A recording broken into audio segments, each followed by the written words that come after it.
Welcome to the world-building episode of Dreamslayer Studios RPG podcast live play of the Tales from the Loop role-playing game. Our version of Tales from the Loop will take place in the hometown of all of our players, Evansville, Indiana, in 1984, both for familiarity's sake and to add a dash of realism and nostalgia to our game. In our world, Evansville was chosen by the Facility for Research in High-Energy Physics as a location for the implementation of a particle accelerator. A subsidiary of DARPA, partnered with the Southern Indiana Gas and Electric Company, the Loop became an alternative means of power for the city. Sigico had already been experimenting with wind power, and a huge field of windmills still creak south of the area known as Dogtown. Evansville shares loop technology with its sister city in Tochigi, Japan. Their two main corporations have set up shop in both cities and are a major source of income for both cultures. The Japanese Robotics Institute, Iwasaka, and the Evansville's leader in magnetrine technology, Thunderbolt Industries. This marrying of two cultures has drastically changed the look of Evansville, with Japanese influence in many of the structures across the city, inspired by the original pagoda located on the Ohio River, which acts as the welcome center for the fair city.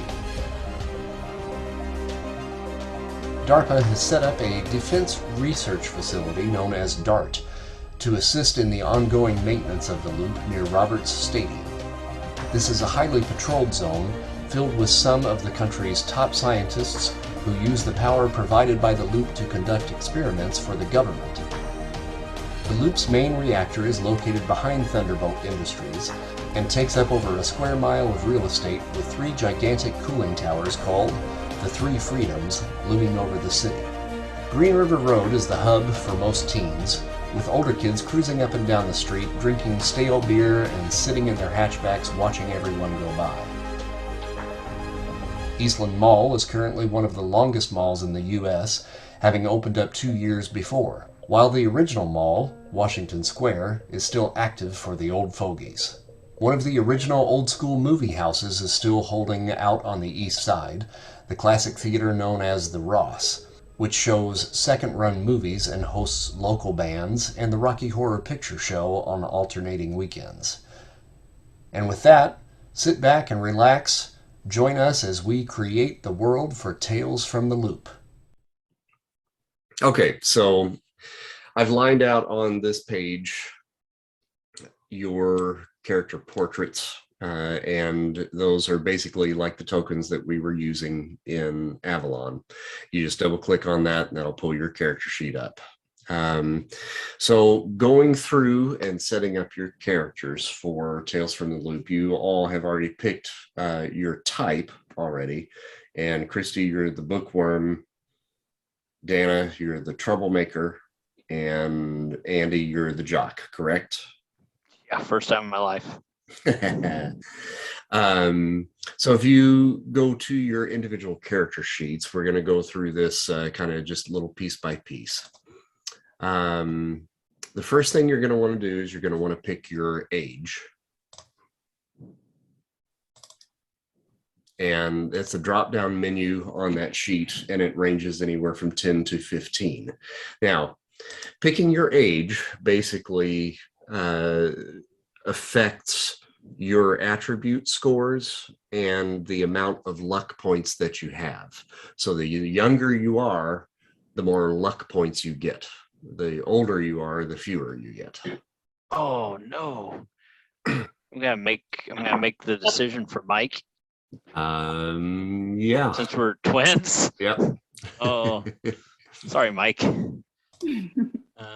So 10 to 15. Say the luck points again. The younger you are, the more luck points you have. The older you are, the fewer you have. Okay.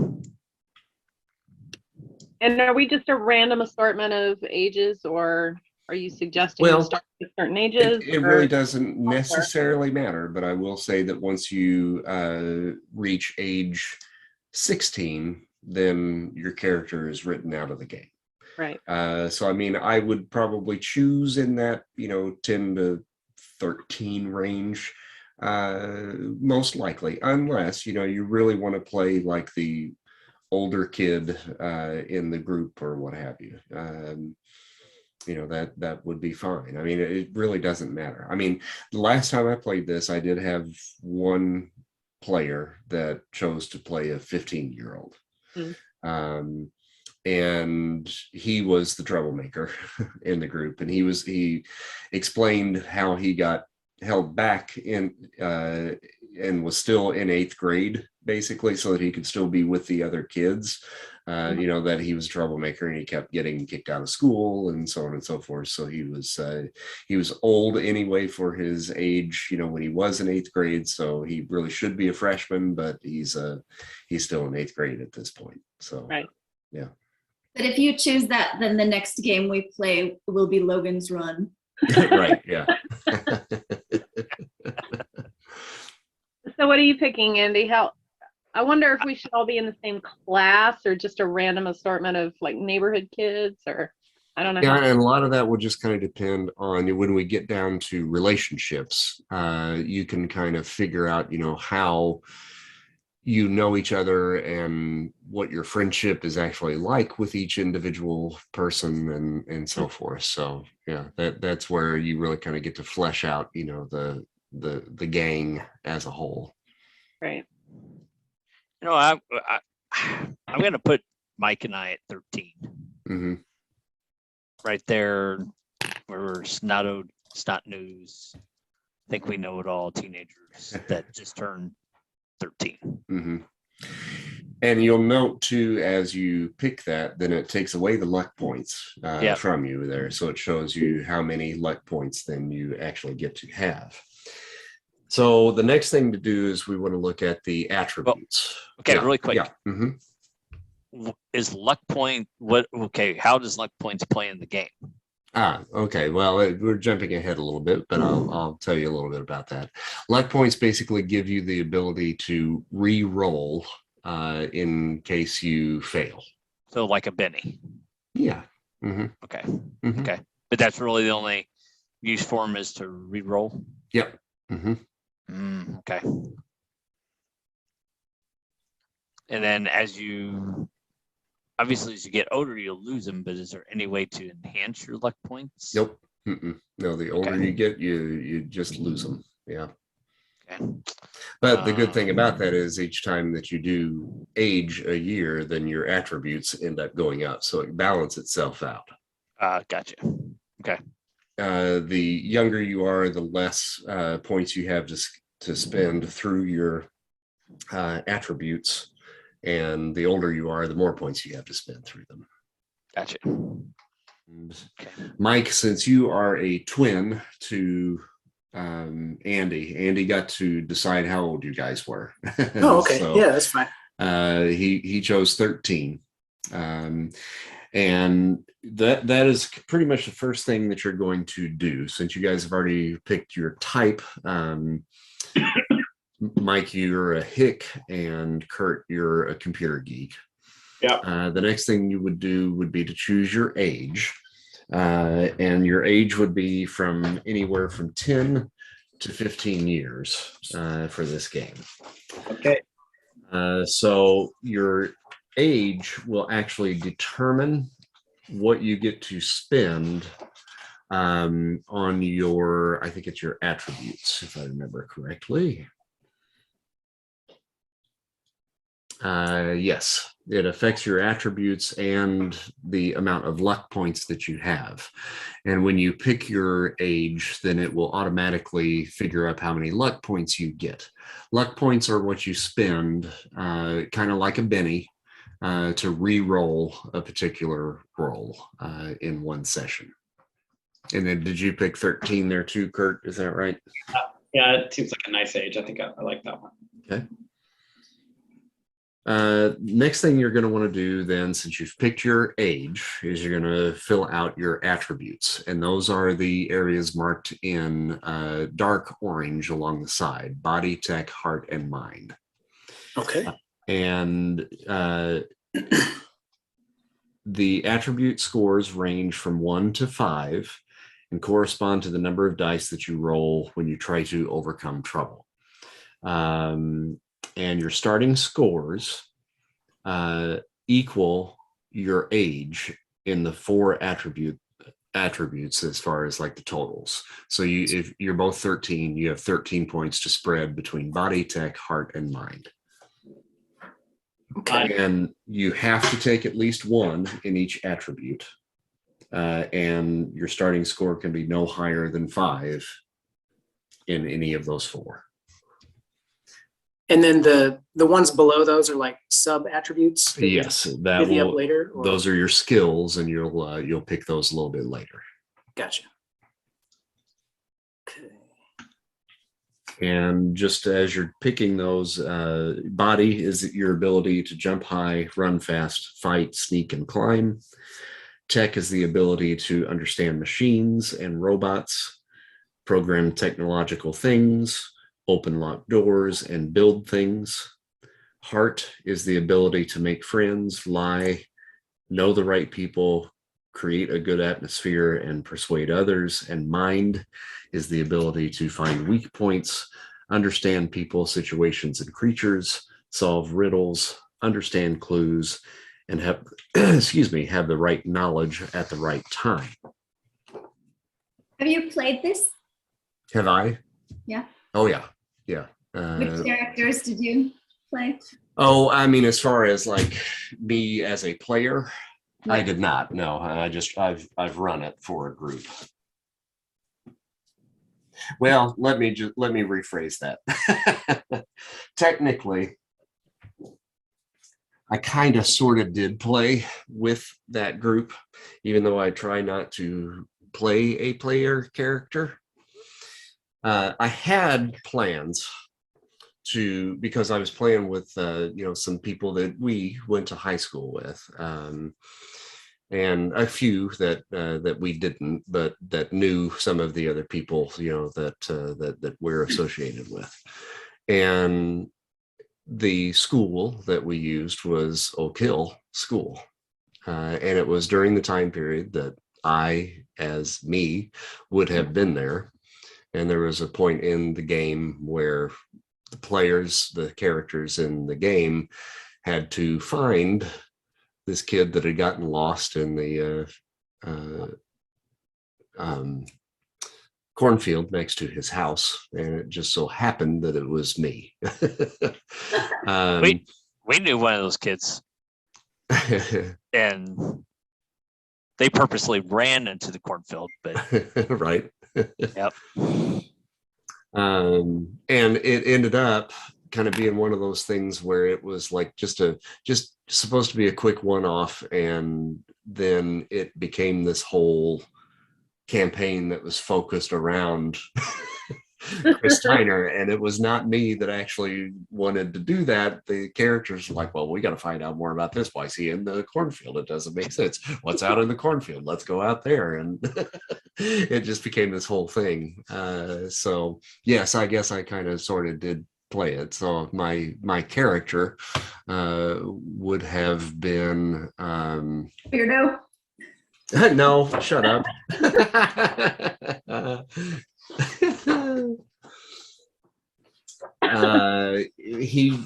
There was nothing for like theater geek.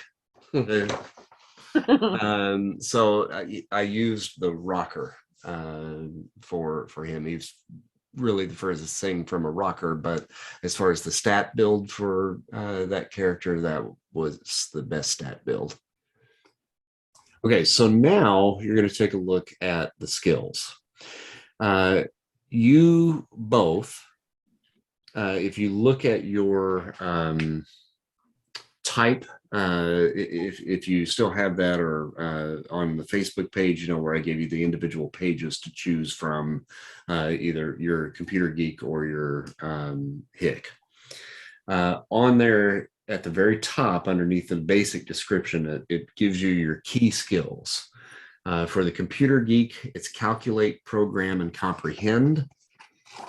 And for the hick, it's force, move, and tinker.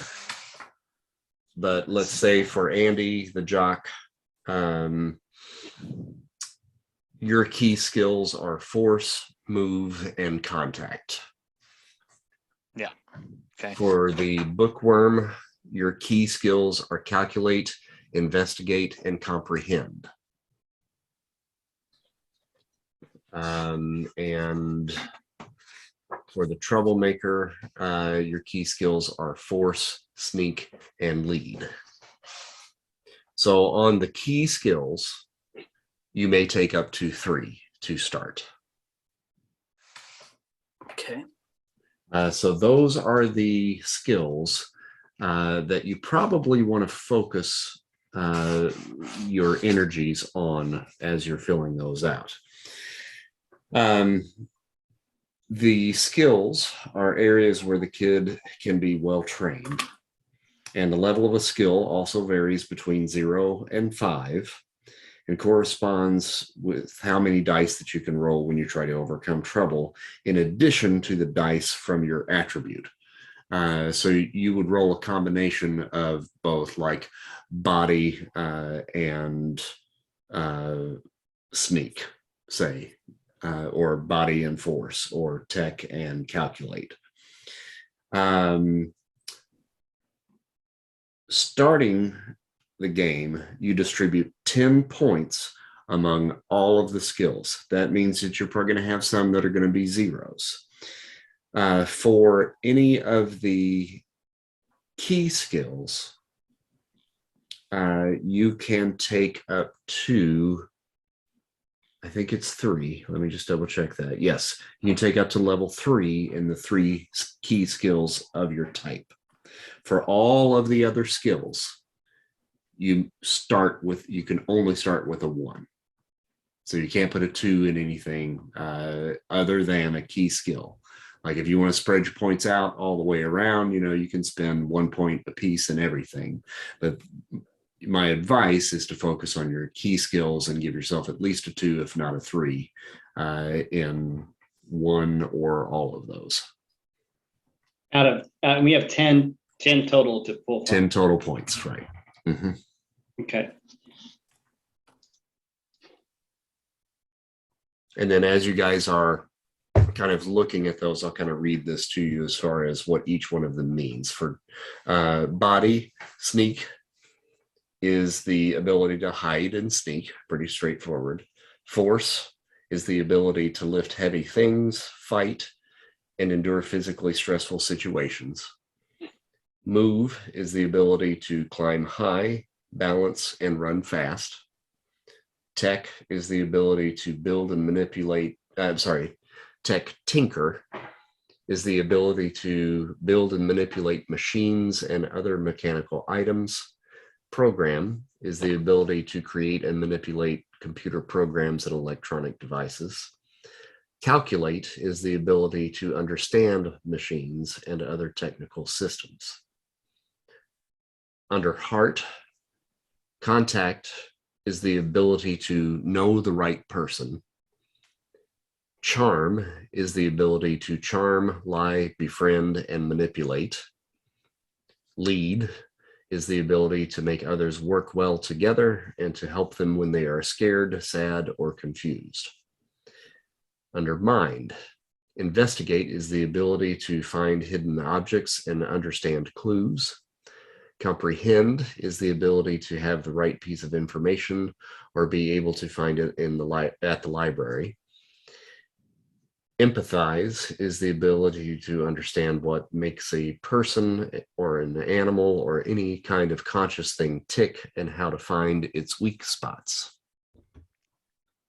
It's a weird nerdy question. Mm-hmm. Like, I feel like, okay, let's say I want to defraud someone. I think of that as being a combination of 2 skills, empathize and charm.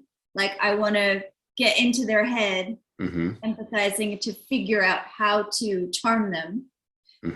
So I would imagine that's like either a heart or a mind roll plus one of the others, or something like, how do you? That to me would be charm. So what's being added to what? For that action? It would be heart and charm would be together. Mhm. Is it always a skill within the same, or do you sometimes pull from two different Nope. parts? It'll Okay. always be under the same attribute. Mhm. Now, I think it also depends on the approach that you're using. You know, like if you're trying to manipulate somebody, you know, are you trying to get into their head, then, and you're essentially trying to find a little weak spot there. Mhm. So if you're really trying to manipulate them, you know, maybe, yeah, it really just depends on the role play, I think, you know, how you plan on doing it. So yeah, and that could be something that can be argued at the time, you know, where I might say, all right, roll charm, and you're like, yeah, I'm really not trying to charm him, I'm really trying to get more inside his head and really kind of figure out, you know, what he's trying to do and try to push him into a way. Then I would say, okay, yeah, go ahead and do empathize. So yeah, I can always be argued. All right, so everybody got your points distributed? Okay, so total of 10, Mm-hmm. and 3 is the max. 3 is the max for your 3 key Okay. skills. Other than that, it has to be a 1. So I see you've got 3 in force, 2, Yep. 3 in move, Right. and 2 in contact, correct? Yep. I Okay. was gonna put 1 in charm, All right. and then yeah, we'll just do lead. Okay, So that's cool. It does actually update live for me, so I can actually see what you're doing. Okay. That's cool. And then Dana, we'll look at yours here. 6, 7, 8, 9, 10, 11, 12, 13. And you're 13 as well, correct? Yeah. Okay. 6, 7, 8, 9. 3, 4, 5, 6, 7, 8, 9. So I see 9 points right now. Oh, I have 3 on sneak, Yeah. 2 on force, 1 on move. So that's 6, Mhm. 7, 8, 9, 10. So 1 on charm and 3 on lead. Oh, okay. It says 2 on lead and on the one I'm seeing here. So let me just pull it up again. It just didn't, yeah, it just didn't update for some reason. Okay. I had the cursor on there and it was blinking and I didn't. Oh, that's what it was then. Yeah. Okay. And the ones that you have the I have 3s and the 2s then sneak, are your key. sneak, force, and lead were the 3 Cool. whatever key skills, I guess. Okay. Yep. So that is correct. And then we'll take a look at Christy here.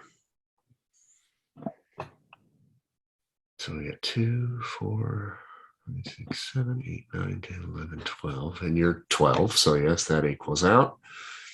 Investigate 3, comprehend 3, empathize 1, 3, 6, 7, 8 in charm, 9 in force. So I'm seeing a total of 9 here for you as well. Let me just double check Really? that. 1. I'll give myself 1 and calculate. Okay, cool. I've read about some machines. Mm-hmm. And so if it's not one of our key skills, we can only do a 1. Only right? do a 1. Or a 0. Or a 0, yeah. Mm-hmm. Gotcha. What is force as a skill? Force is the ability to lift heavy things, fight, and endure physically stressful situations. Okay. Bump that one up. Okay, I think I got it. 1, 2, 3, 4, 5, 6, 7, 8, 9, 10. Cool. Okay, so I think that takes care of that.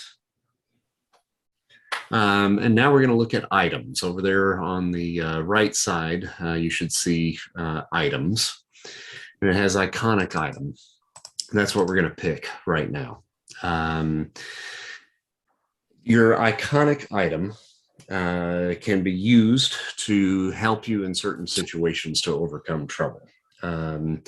This one actually gives you a +2, and it is something that basically can't be destroyed unless you decide, okay, I'm done with this, and I'm discarding it and getting rid of it, and then you end up with a new iconic item.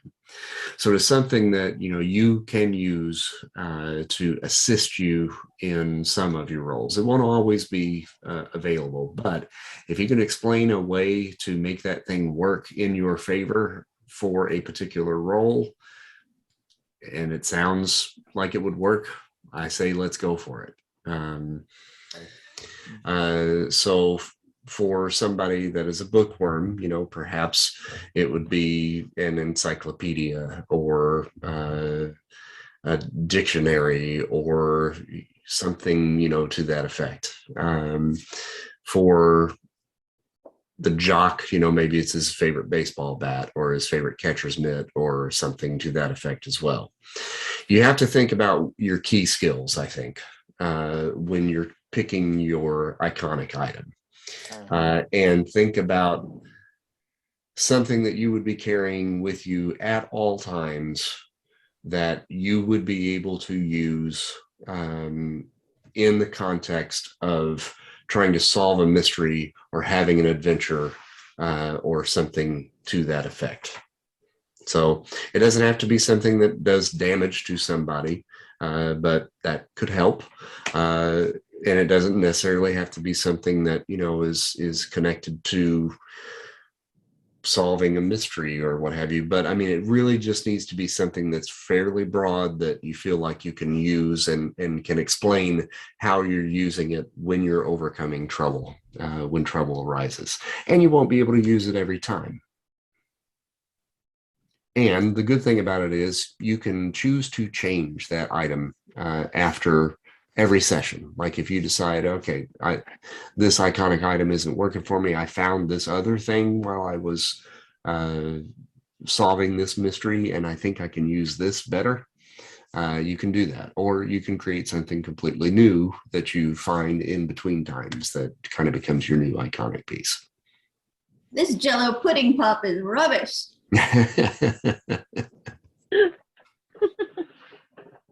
Well, it was the 80s, so we didn't know. Because my character is all about baseball, so Mhm. that's the thing. I mean, the bat is the That's obvious. obvious. Yeah. But we can change throughout, so we just have to say, "Hey, I'm carrying this with me," or you have to. Okay. Yep. This would be your starting item. Yeah. All right. We'll just we'll go with the ball. It's the baseball. Yeah, it could be, that's like your lucky baseball. Yeah. And in that, it may be something that you could use, in combination with,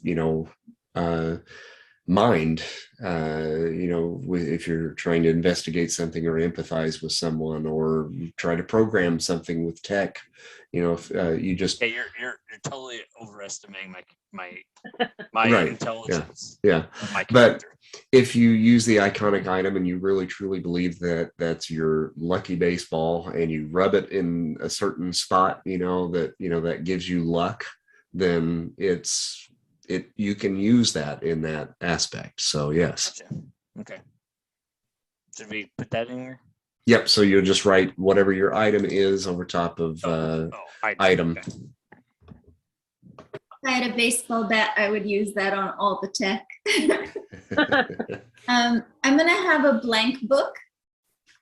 And it's going to have, it's probably going to be a little bigger than this, a little more sturdy. So it could maybe be a blunt object if I needed one, but it's going to have a little chain and a little pen. And I can use it to write any clues, anything that I need to look up later, any serial numbers off something I find. And also I think I might be able to bluff my way into getting people to talk to me if I say that I'm a reporter for the school newspaper and I just want to ask them some questions. Sure. Everyone wants their 15 minutes of fame, I figure. Yeah, that sounds good. And I can hide in, in bookstores or wherever, just like. Nice. Yeah. See. Yeah. Yeah. And that's exactly the way to try to bend the rules a bit. Yes. As long as you can explain how you're using the item in the context of overcoming trouble, that any of those situations that you just named would work. What about you, Dana? I picked a skateboard because I have a fondness for skater boys. Yeah. For now, so I may change it. Once and that's also something there too. Obviously you can use that, for your move, but it's also for force. You could pick it up and smack somebody over the head with it, and yeah. So I mean, there's different ways that you can do that as well. I mean, you can use it with charm. You can use it with empathizing. If you can appeal to somebody else that has the same interest that you do, and you're talking over the skateboard and so forth. So yeah, I mean, there's lots of different ways that can be used as well. This sounds like it would be cheating, but just because of the idea I had for my character, I was thinking of like a Swiss Army knife or like a pocket knife, at least. Yeah. Sure. Yeah. Just because he's kind of a tinkerer, like works on cars and like builds stuff, and not like in a tech way, but like in a lo-fi way. Sure. Yeah. I mean, I think that makes sense. And it probably also needs to have some sort of sentimental attachment for you as well. Yeah, I was thinking like his grandpa's Swiss Army knife. Yeah. Now, for you, just so you know, Andy chose as his anchor Meemaw. So your guys' grandma. So that could be really kind of a neat way to kind of tie into that this is your grandpa's Swiss Army knife, and maybe grandpa isn't around anymore. And so, with him having Meemaw, you don't have to pick Meemaw. You can pick somebody completely different. You don't have to share that anchor by any stretch. You're your own individual, but just wanted to at least let you know what he did there. Yeah, I was to say, it might be cool that, since we're twins, we kind of each had a favorite grandparent, and, we each have our sort of unique relationship with them.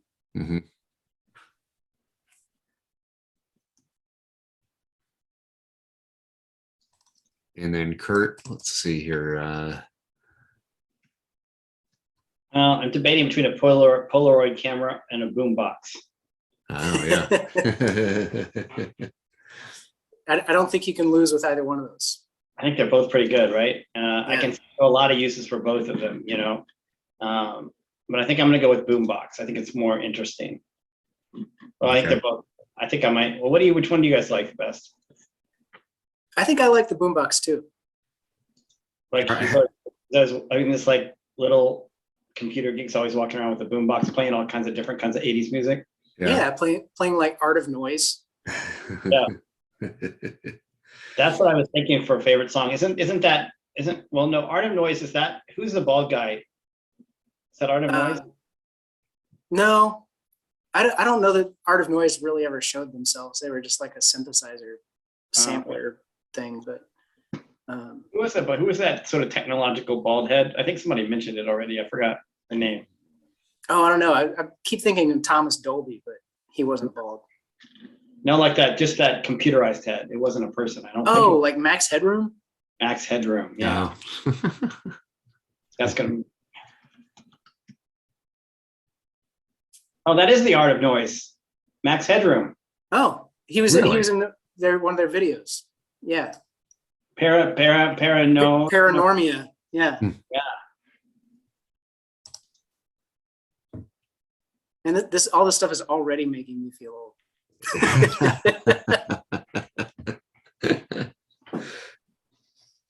Okay, so the next thing that we want to look at is your problem, and that's about halfway down, up towards the top section there. And your problem is part of your everyday life. So it's not really part of like the weird or the technological or whatever. It's kind of more like home life or school life or stuff that you would have to deal with every day. Something that worries you. And it's something that during the game, I am going to look at and probably try to put you personally into trouble periodically, looking at that particular problem, especially when we run the everyday scenes.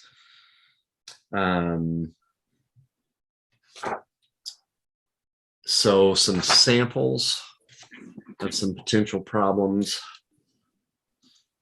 would be, my aunt lives in our basement and she is crazy. Mom, dad is having a secret love affair. Your rival knows what you are trying to hide.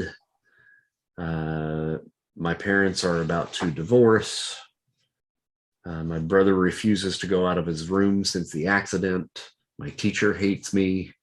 I can't read very well and they want me to move to a special class. So those are some ideas. Can be really just anything that would affect your kid emotionally. Right. My brother is doing weird things in his room. I get bullied at school. Wait, you skipped over that, the funniest one.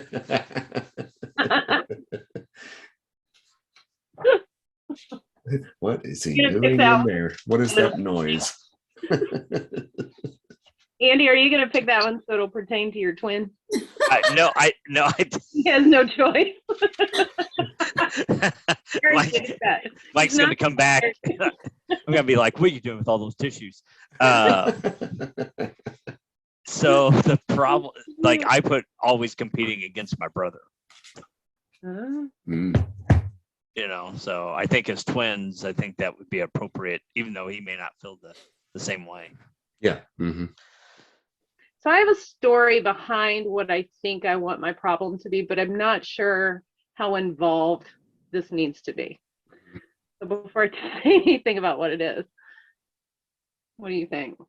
Is it, I don't know how to say it. Christy knows it though. She can help me. Well, I remember it. What do you think? I texted it to you this morning. Well, yeah, just run it by me. Okay. Do you want the story, or do you just want me to just state the Yes, problem? maybe summarize it, but then you can send me the full text if you want. Okay. Well, it's not that long, I guess. Mm-hmm. So I don't know, maybe too involved. Let me see if I can find. Okay. Mom and dad. Dad worked as a professor. Mom worked at the DART as a scientist. She got very sick. They sent me away. I didn't want to go away. And when I got back, Mom was dead. And so I suspected, because my dad was acting totally weird when I got back, not as loving as he was, closed off, cold. And I overheard a phone conversation. I had this whole story. Yeah. Overheard a phone conversation late at night, which made me suspect, like a one-way, because you can only hear half the conversation when you overhear a phone call. I suspect that he might have had something to do with it. Oh, okay. All right.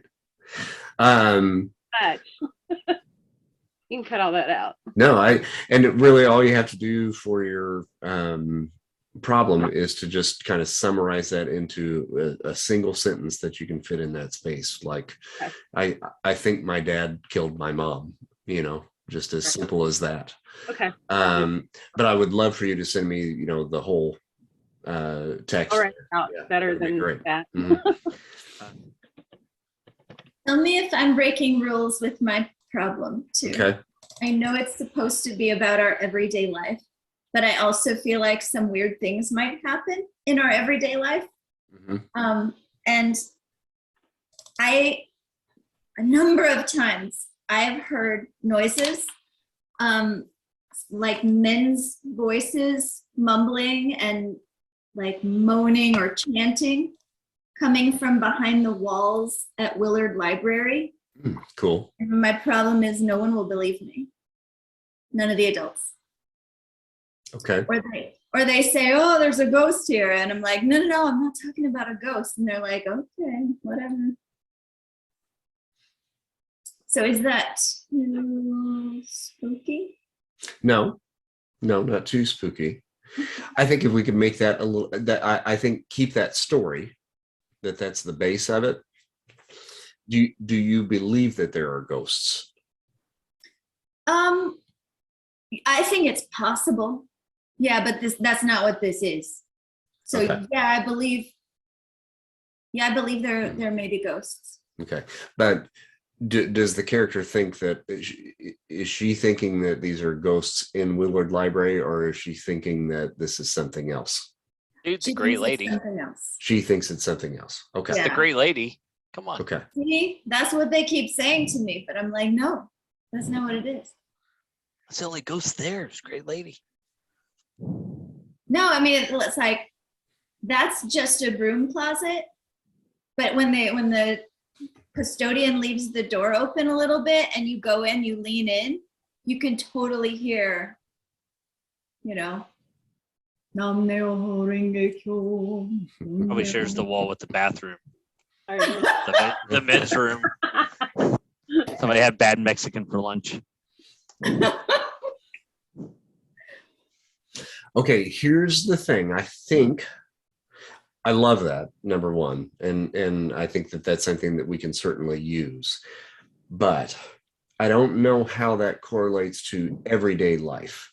That's a specific kind of issue that I think you're kind of interested in and want to maybe get to the bottom of, but it doesn't really pertain to everyday life. So think about something that's maybe a little bit more like family oriented or school oriented or something like you would have to deal with every day. She's obsessed with it. And then everybody wants to talk to her because that's all she ever wants to talk about. Yeah.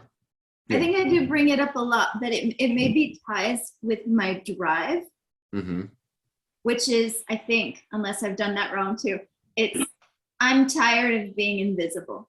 Or I'm tired of nobody noticing. Sure. Yeah. I think that's good. Yeah. So it's like, this is like the last straw. I know there's something going on and nobody ever,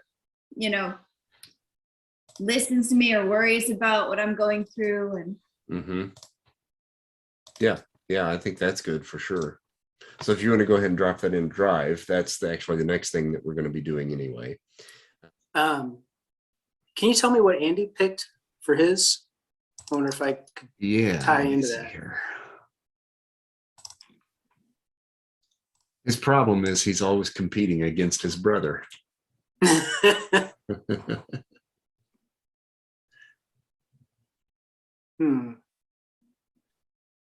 He also mentioned something about being a little bit jealous of you because he feels like your dad spends more time with you because he's a farmer and you're kind of the guy that goes out in the field and goes and helps and does all that sort of stuff. So he sees you spending more time with your dad.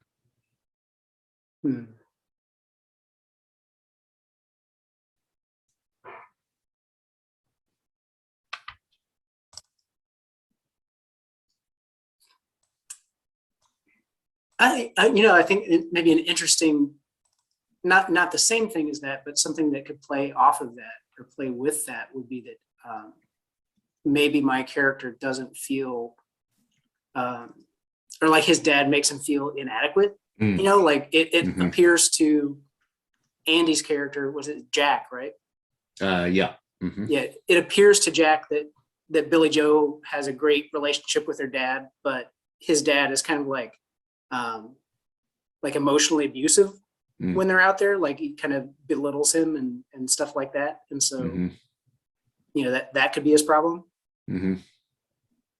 and like a similar problem, but the opposite side of the problem that Sure. Andy's having. Yeah. Yeah, I like that. Like the problem that Andy sees isn't all that it seems, kind of thing. Right. Let's see. Oh, and Kurt, you have my older sister is dealing drugs. Yep. Okay. How old is she? She's in high school. She's like a senior. Okay. Actually, she should be a senior, but she was held back. She's a junior. Okay. Down here at the bottom, underneath all of that, you see there's a black bar that says relationships.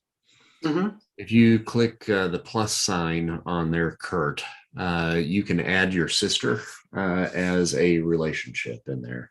So if you want to maybe make up a name for her, so that we have her listed. Yeah. And where it says new there, put her name, and where it says kid, you can put just a short description there and what your relationship is with her.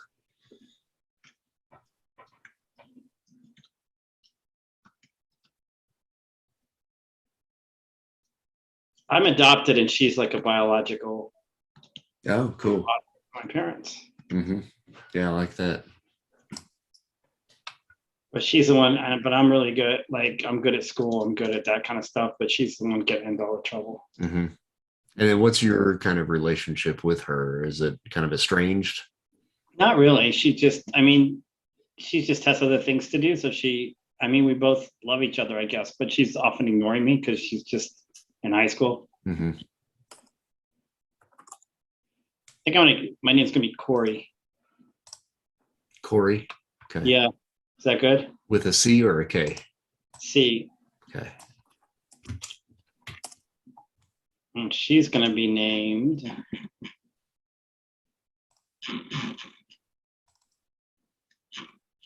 Jesus, websites are terrible. Looking for 80s names. Not that we should. She'll be Julie. That's a good one. Easy. All we have to do is pick someone from our class, right? Julie. Yeah, just Like, I was looking online for like popular 80s, Jennifer. and I'm like, we're kind of there. We kind of did that, didn't we? Julie.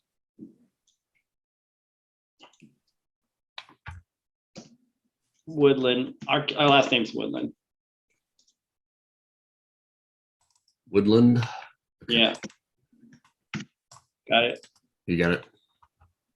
Ooh, remarkably similar to Wooden. Not on purpose. That'll be easy to remember. Yeah. Cool. Okay. So we've got your problem. Now we want to look at your drive. And your drive is the reason why you expose yourself to dangerous and difficult situations to solve the mysteries at hand. It helps you to understand your kid and makes it easy to start a new mystery. Whatever happens, the kids will want to figure it out.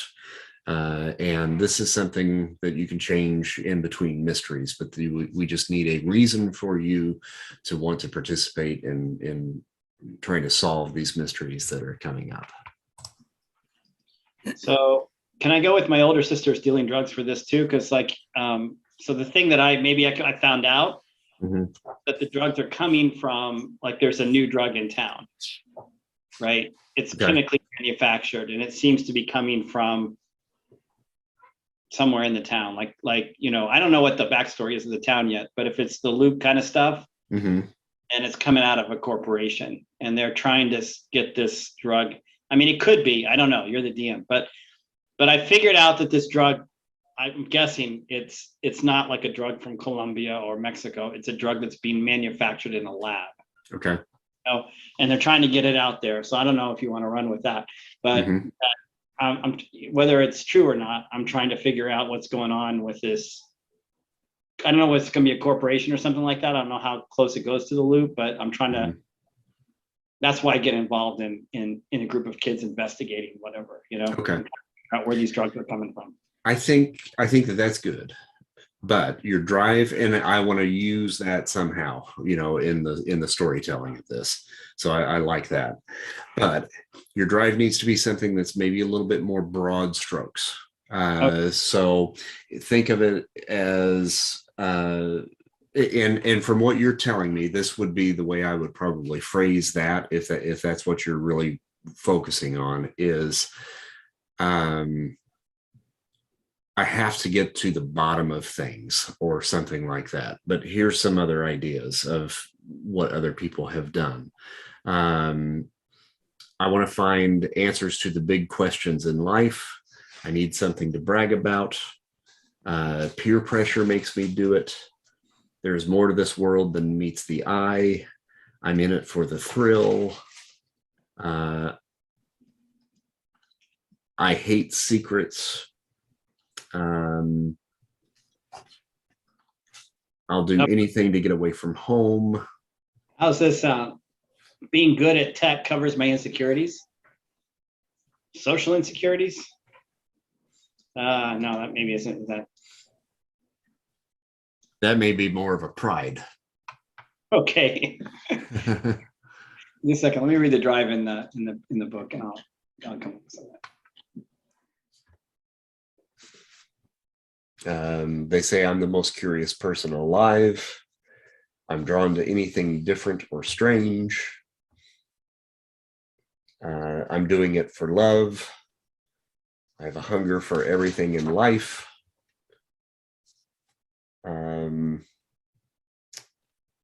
There's more to this world than meets the eye. I love puzzles. I love puzzles. Sandy. Love cheese. C'est un fromage. I love cheese. Okay. I think I'm going to go with trying to prove that I'm smarter than people think. Smarter than people think. Yeah, trying to prove it. Okay. Yeah. Hey, I got my microphone working, so. Oh, good. That sounds much better. Yes. Yeah. And Christy, you've got yours. Dana, do you have yours? I believe so. Are you going to share or just keep it to yourself? Oh, sorry. The world is not what it seems, which obvious. She's not a conspiracy nut, though. She just knows there's something different. But you think your dad killed your mom.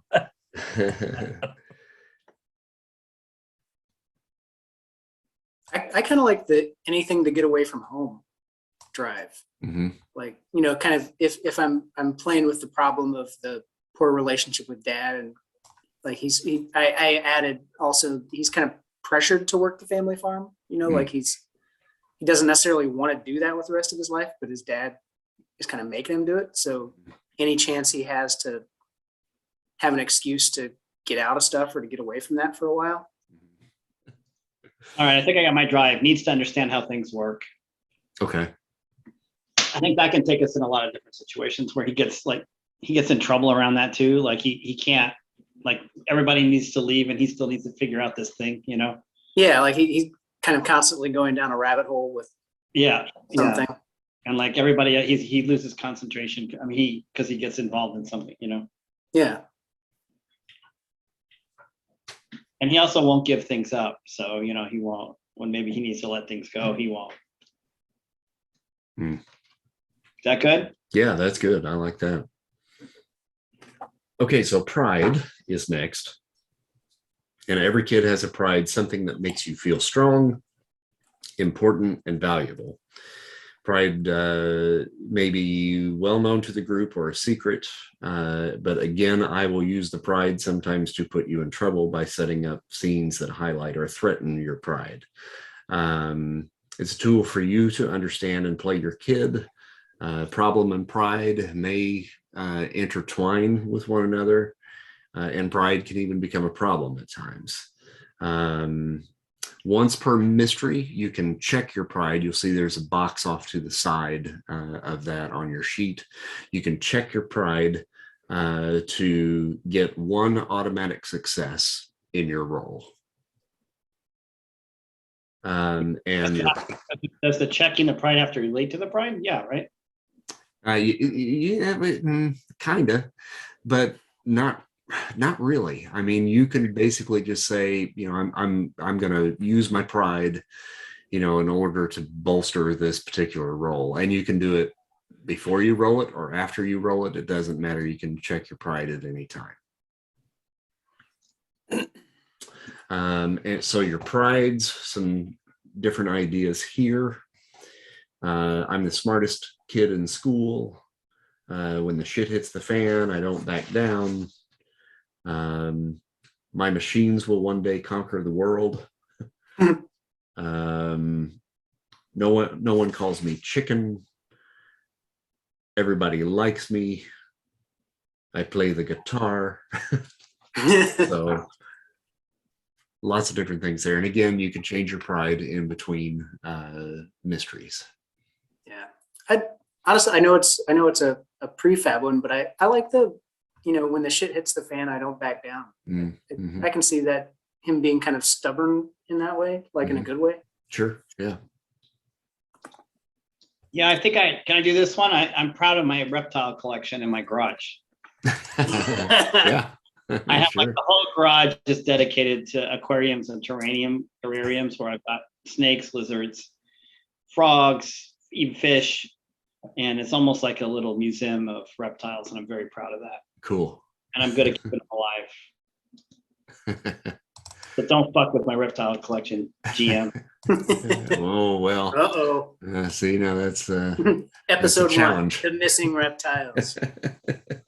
The dead reptiles. By the way, I changed my drive. Did you? Okay. Yeah, it's making Meemaw proud. Oh, okay. All right. Yeah. Do you guys live with your grandmother then? Let's see. I gotta make that call first. No, I'm gonna say we live with mom and dad, but Okay. we're maybe really close to grandma. Your Meemaw's boys. Yeah, we're Meemaw's boys. Yeah. Sounds about right. I love cheese. I love cheese. I love cheese. Cheese. Iconic item is cheese. Just a wheel of Limburger cheese. See, what all could you do with cheese? Now, pride. Milk, grate it, shave it. You're running away from somebody, and you take out the cheese and you grate it on the floor to see if they'll slip on it. There's something going on in my brother's room. Where's all that cheese? What's all that cheese?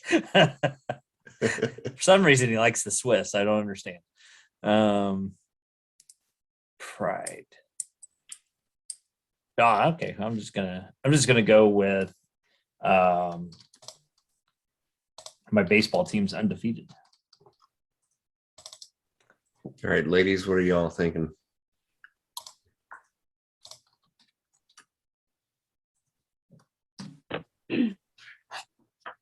And Andy, I think you might want to hone in a little bit more On myself. Yeah, on yourself rather Okay. than making it about the team. Okay. Now, maybe it could be more of I'm the best player on the team. Yeah, I was gonna say I think. Okay. Why is there a little box at the end? That's Is so that you when can- you use it? That's so you can check your pride. Yeah. Okay. Hmm. I'm gonna use my 380 batting average. But you have to be able to explain how your pride helps you in a particular situation. Oh, God dang it. Okay. That's what makes this a little bit more difficult. Yeah, that one's okay. You can be prideful about, having a perfect batting average, but how is that going to help you in a situation where you're facing off against a killer robot? Okay. I guess Just think about that one. no, that one's tough. That one is, I think that's probably one of the toughest things to actually kind of come up with, I think, for this game. And again, good thing is you can always change it, at a later time once you start to kind of feel, all right, so this is how I'm playing the character, and it would make more sense if I was prideful about this. Torn between two things, Mhm. because I'm proud that I get to hang with these kids who are mostly a little older than me, because when we moved to town, like first grade, I guess they tested me to get me in, and I skipped first grade and ended up in second grade. So they don't know it necessarily, but I'm ahead one grade, and I do feel like maybe I'm the smartest kid in class kind of thing. But also the other thing is I sort of, I don't have a job, like not an official job, but I have a position of responsibility at Willard Library where they let me restock books, whereas everybody else has to put them on the cart. So I'm kind of like a big deal there. Adorable. Yeah, so I'm torn. I would go with I'm the smartest kid in class. Because that's something that you probably feel like you have to constantly prove to even your peers here that you're friends with. You have to live up to that. Okay. Again, the thing at Willard Library, that's great. It's a great story, story hook for the character, but that's not something that you could use in the heat of a moment outside of Willard Library. So it's very specific to Willard Library, right? We get his stocking books at the grocery store. Right. The robot library. Okay. How about I have the most stolen bases in my baseball league, because that will talk about my athletic prowess at that point. Yeah, I think that's okay. If you wanted to simplify it, I can run fast. I'm the fastest and the sneakiest. Because you're sneaking the bases. They don't. Oh yeah. They don't see you making the move. But my sneak is 0. So I can't really say I'm sneaky. Well, then maybe you're just fast. Yeah, I think I'm just fast. Okay. So my pride would be okay.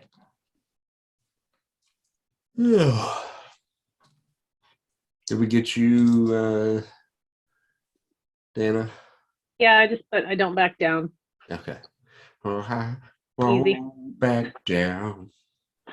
I don't think that song was out yet. I don't think so either. Yeah. No. Love that song. Can't put it as my favorite.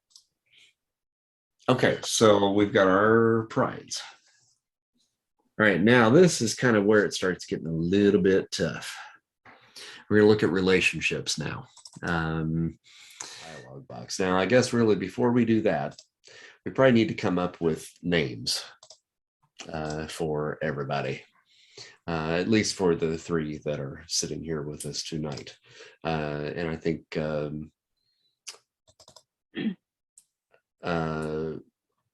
we've already got Jack, right? Yep. Well, Jack Plunker.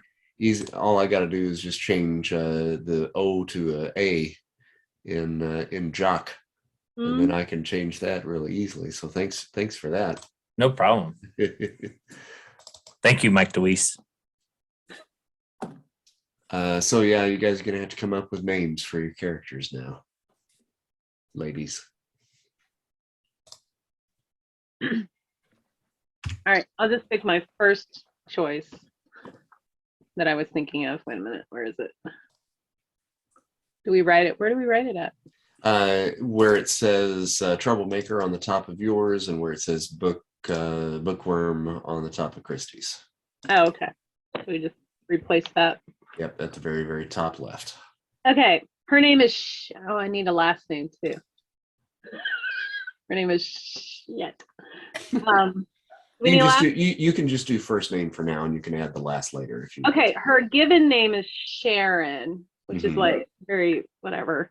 But she goes by Shay, and if you call her Sharon, she will pop you. Like SHAY? Sure. Okay. That's her nickname, but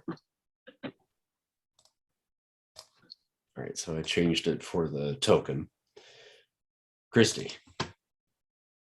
Gemma.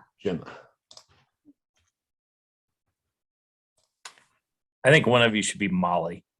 There has to be a Molly in 1983. we didn't know any Mollies. Did we know any Mollies? I can't remember a Molly. I don't think now. Amy's and Andreas and Michelle's. Lots of No. Amy's. A lot of Stacy's and Michelle's. Stacy's, lots of Stacy's. Mhm. I thought there was a Molly. Oh well. I'll have to think about that one. Okay, so now we go in and then take a look at the relationships. So if you hit the plus, it says new kid, and then under new, just put the first name of either Shay, Jack, or Gemma. How you spell Gemma? Where is it at? Oh, I see it. Never mind. It's on the screen. So cute. I like that name. So what under relationships? Hit the plus over on the side, and then you actually are going to want to do that probably 5 times. So you're adding Oh, gotcha. extra lines to that. Okay. Oh, sorry about that, Dana. I did it for you. No, I was like, what am I doing? Did I do that? So then we put the name under new or kid. Under new, and then where it says kid, then you're going to write what your relationship is to that particular character. And for now, for Mike and Kurt, just put Mike and Kurt in there for you, and then we'll change the names later. Mike is Billy Joel. Oh, that's right, Billy Joe. I can change Billy it. Joe Plunker. Yeah. So That last name kills me every time. brother. And then And we do one for each of the people playing. Yes. Is that what you said? Mhm, that's correct.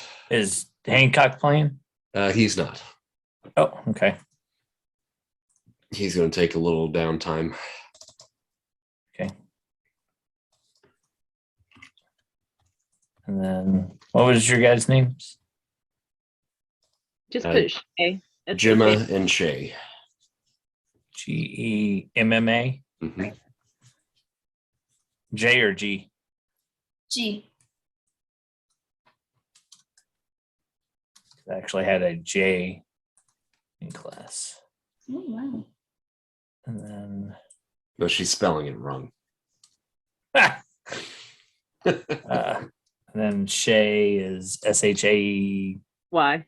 Okay. Okay, so anyway, for your relationships, this can be worked out with each other, or you can say, this is how I perceive the relationship with this particular kid. And you may be right, and you may be wrong. They may have a completely different take on their relationship with you. And that is totally okay. Oh, so we just think we put down whatever we think the relationship is, Mm-hmm. regardless of if it's actually true or not. Yeah, and you need to kind of gear it towards as you're interacting with that character. It's a way for you to kind of express, kind of how you're actually role playing, the character against the other person. Okay. Mm. Now, So, you don't want to really, because you guys are going to be spending a lot of time together, I would advise to not go too antagonistic. with each other, because that can really put a halt to the game pretty quickly. Now, it may be, maybe you think that the other person doesn't think very highly of you, or I think so-and-so looks down on me or something like that, and that's fine. And that can be something that can change over time. But I would advise against saying, I really hate that Billy Joe fucker.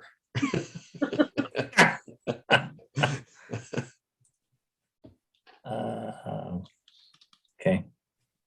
So we can work it out with other characters, but we can also just write whatever we perceive it to. Yes. Yeah. And I don't want to sway you away completely from being antagonistic. And I think, like as the troublemaker, obviously, she's kind of the bad girl of the group, and so she probably has some tenuous relationships probably with some of the characters, but not so much that she's excluded from the group. There's a reason why she's here. Yeah. I take it back. I think this is the hardest part. Pride is not that hard. This is the hardest part. And it's probably good to maybe go ahead and maybe open up some dialogue between the three of you guys to, say, why are we friends? Why are we hanging out together? And some of that may be connected to your individual drives or your prides or what have you. Okay. So I think with Mike, that one's easy because it's just brothers until the end. Yeah, right. And maybe it could be like, and I'm just throwing this out there, we have seen that Gemma is the smartest kid in class. And she's got this thing about no one believes me about the voices in the walls at Willard Library. So she's kind of a little bit of a conspiracy theorist, maybe, but maybe it's not an actual conspiracy. Maybe it's actually, she is really hearing those voices. And maybe she said it so many times around Shay that Shay has that kind of thing of, look, you have this secret, people don't believe you. I have the same kind of deal where I think my dad killed my mom. We were best friends. But truthfully, you guys really under no circumstances should be best friends, but because of who you two are. And there may be like this personally attacked right now. No, not you personally. Just now finding out after all these years. Because she's the troublemaker, she doesn't actually want to be seen with this kid who's the youngest one in the class and who's the bookworm, who's the smartest kid. She don't want to be seen with her, but secretly she confides in her, so I mean that may be that kind of dichotomy of this thing where you're friends when you're in the group, but outside of the group you don't want to be seen with her. Okay, just throwing it out there, just an idea. No, I like that. Okay. Thank you for talking that through. Because truthfully, like, okay, I mean, we look back at us in high school and before you guys came along, I was the secret closet gamer, that hung out with, all of the theater kids most of the time. And then I had this other group of guys, the Vindicators, Lewis and James and all of these other guys that I would role play with, but nary the two should ever meet. I did not want my theater friends knowing that I was hanging out with these other guys, and the other guys knew I hung out with my theater friends, but we just didn't cross-pollinate, and that's something that as I grew older, something I really regretted and saw how cliquey that was. And I think that's too why, as I got older, junior, senior year, ended up bringing you guys into it, was because it was a way to kind of bridge that gap of two groups that I really liked, hanging out with. So. And that's why I love this game too so much, is because it's so nostalgic. And I think as we get into it, I felt triggered trying to go pick an archetype. I was like, this is who I think I was. This is who I wanted to be. But this is how I think people saw me. I'm not going to say what it was. Right? Yeah. No, A jock. Yeah. Mm-hmm. I was a little triggered. It was hard. And then I just stopped thinking and picked one. So. All right. So with Gemma, I think Gemma's gonna be my secret crush, but I don't think that I'm smart enough to play on her level. So that's why she's my secret crush. Mm-hmm. I was actually going to say that I think that Jack is intimidated by my superior intellect. So I'm going to be extra patronizing and nice to him because I think that's the way to go. There you go. And see, and you developed a secret crush then. And then Shay, I think, sorry, Shay, but I'm going to find you annoying. I was literally going to write this down too. Stupid, annoying, but we work together. We have to work together.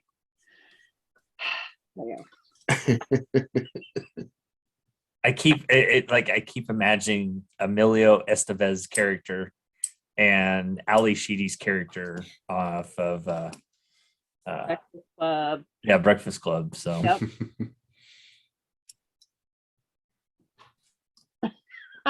Like that. I idolize Shay. I think she's so shit. What God damn it, guys. I just shut down Foundry. You're going to have to probably go back in there. Why do I do that? It's the second time I've done that. Oh. Didn't kick me out. It will. Oh. All right, everybody back in. Yep. Okay. All right, so I like what you put there, Christy. Poor guy's intimidated by my smarts. I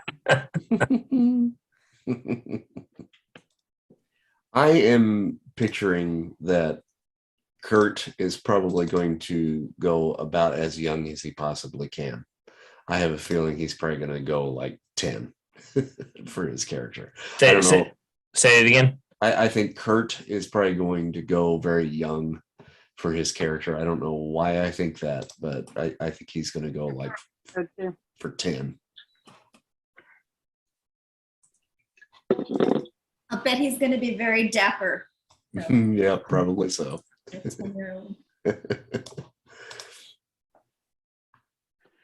I forgot.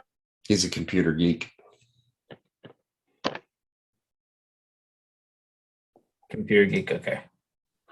So if he's younger and I write, if he's the youngest and I write, maybe I'm a little protective of him and he ends up being 15, I can change that, right? Yeah, if need be. But I mean, even if he was 15, I think you could still be protective of him because he's pretty nerdy. Yeah. Nerdy. Yeah. Okay. Mm-hmm. Fair point.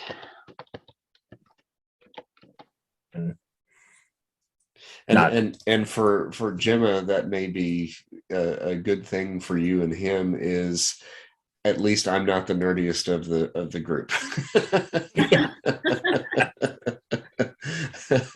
Always one nerdier. Yeah. Okay. I think I have an older sister who no longer lives in the house. Mm-hmm. She and my parents had a lot of fights. Mm-hmm. She was the troublemaker and I was the good kid they could ignore. Mm-hmm.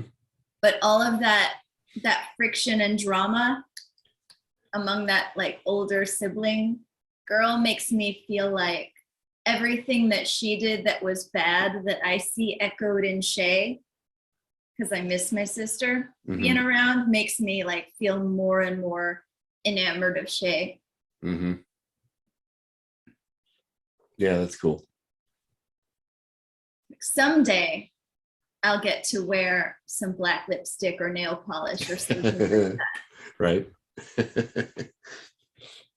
Maybe after my birthday. Okay. Everybody kind of have most of their stuff. Do you, and if you want to wait until the other guys get their characters put together to add on to that, you can. You know, we can set that relationship up later if you want, or if something pops up in the meantime, you know, we can do that. I'll be recording theirs as well, and then I'll put this up. You guys can watch it, and then you can maybe build off of that, you know, once you get to see what they do. That's kind of tough not knowing them though, right? Whoops, like we don't really know who their characters are yet. I mean, Yeah. you do. Yeah. I know what it's like. If you kind of take in mind, I will give you what they have put for some of you guys. So Shay, who's the troublemaker, is protective of Kurt, your character. What is his name again? It's Corey, right? Okay. So she feels protective of you. Okay. Because she sees you as a bit of a nerd and that you need protection. That's Christy? That's Dana's. Dana's, okay. Mm-hmm. And Kurt, what's your character's name? Corey. Corey. All right. Okay, that's good. That's good to know. And then for Billy Joe, she admires you because I think she kind of looks at you as somebody that's like will stand up to bullies and stuff like that. Gotcha. So that's her view of the two of you. Gemma actually has opted not to fill those out. I think she's going to wait until she gets to know you all maybe a little bit better. Andy. And Gemma is what? What's her type? She is a bookworm. Okay. And then Jack, for Billy Joe, he's got Brothers Until the End. And for Corey, he's got doesn't understand him, nor what he does. Right. Jack's a what? Jack's a jock. And do we put the description of that relationship where it says kid? Yeah. Mm-hmm. Okay. Billy Joe, you're on a farm? Yeah.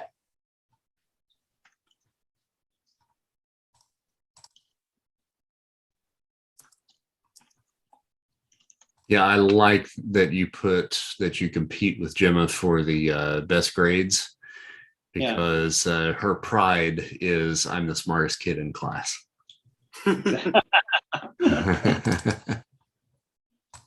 See, I'm smarter than her, but I don't get as good at grades because I'm too into like getting to the bottom of things, too into the technology. So at night, instead of doing stupid homework, I'll be like working on a radio or in a computer or something, you know. Mm-hmm.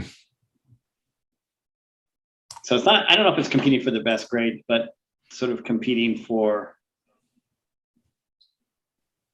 like being regarded as intelligent, right? Mm-hmm. And are one manifestation of that. But it could work, grades is good.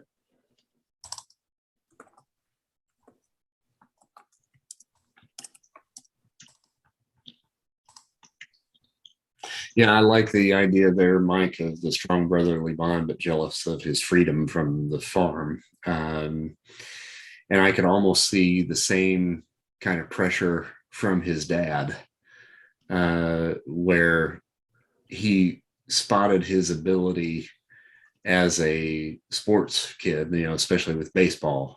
Mm-hmm. That he really pushed him into that. And he's like, you're really good at this, you know, and we need to get you out there and taking lessons. And so he knows that he's not good enough at baseball himself. So he probably hired some guy to teach him how to play baseball.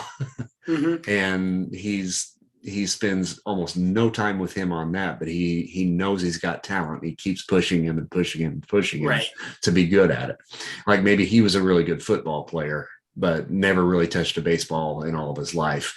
And he knows that because of Jack's build, there's no way he's going to be a football player. So baseball. Yeah. But I don't know enough about baseball, but this guy does. My buddy from high school, he knows exactly what to do. He's going to teach you everything. So go there. So he keeps pushing. Go get a scholarship, make it to the big leagues. Yeah. Yeah, and I can see there could be a bond between you and Corey then too, since you guys are both kind of techies at heart, but like who's a techie at heart? Billy Joe. Yeah, like more of a tinkerer, like with what's your engines and tree houses and stuff. Yeah.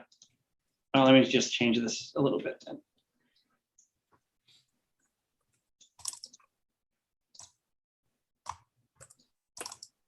So I wrote that I don't like the fact that Billy Joe, I don't like farms, and I don't like that Billy Joe smells like manure a lot, but that we really enjoy each other's company and have a lot to talk about and share ideas. Okay. And Stetson cologne.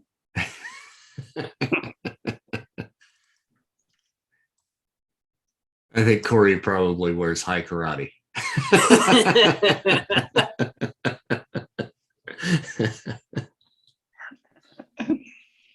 And I got, I think I got all of them down. I was over at Dad's it's probably been a couple months ago now, but just kind of helping him clean and go through stuff and throw stuff away.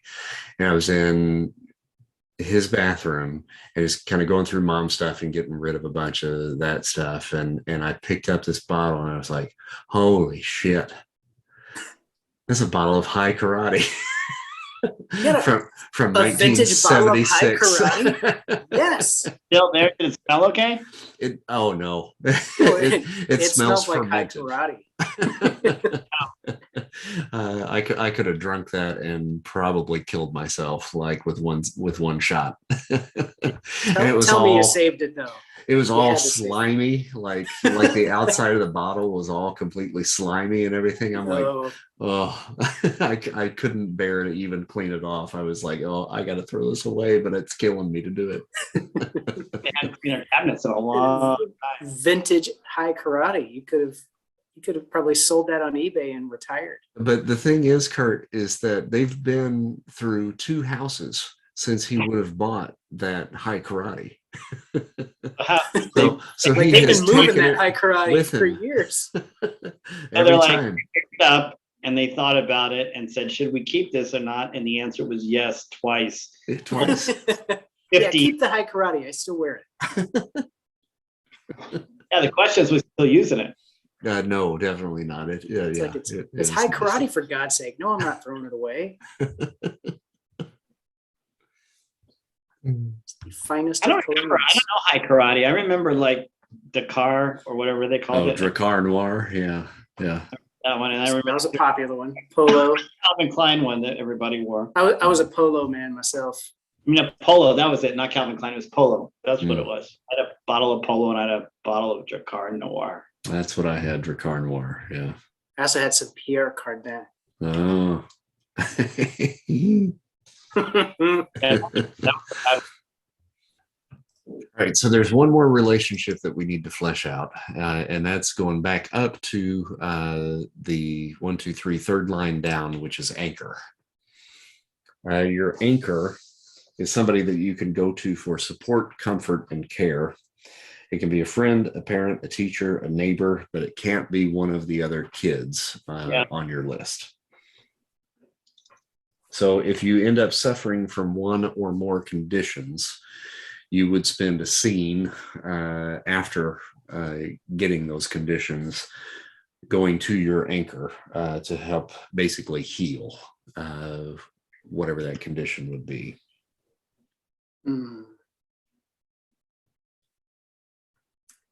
I feel like my anchor would be the guy at the hardware store, like Hank at the hardware store. Yeah.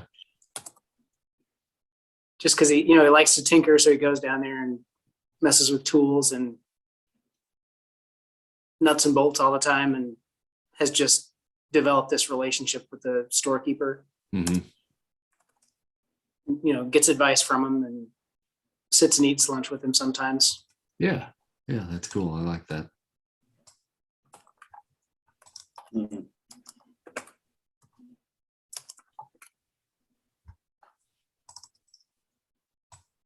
What about Corey? Ms. Daniels, she's the flower shop owner. Hmm. And what's your connection to her? Florist, she's the florist owner, Mm-hmm. the local florist.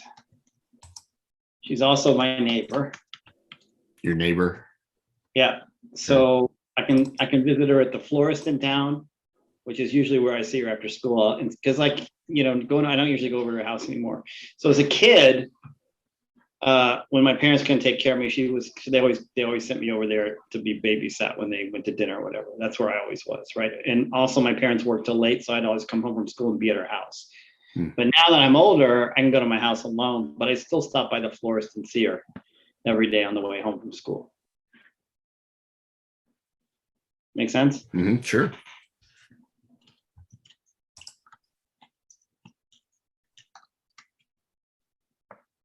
But she's old. She's probably, to me, she seems like 80, but she's probably more like 60.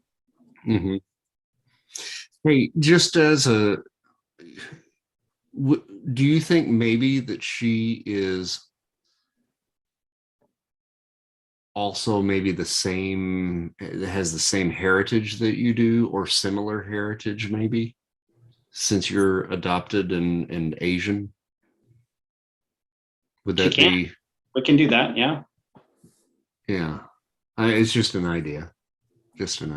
Might be an interesting little role play thing, you know, that she's somebody from your country where you were born.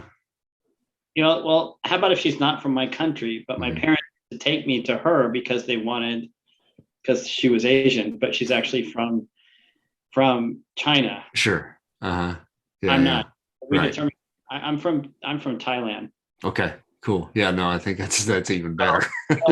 So But you basically got forced on this poor woman because you look a little bit like her. Right. And you wanted me to get, be connected to my culture or whatever. But it's not my culture. And I don't even know what culture is. Yeah.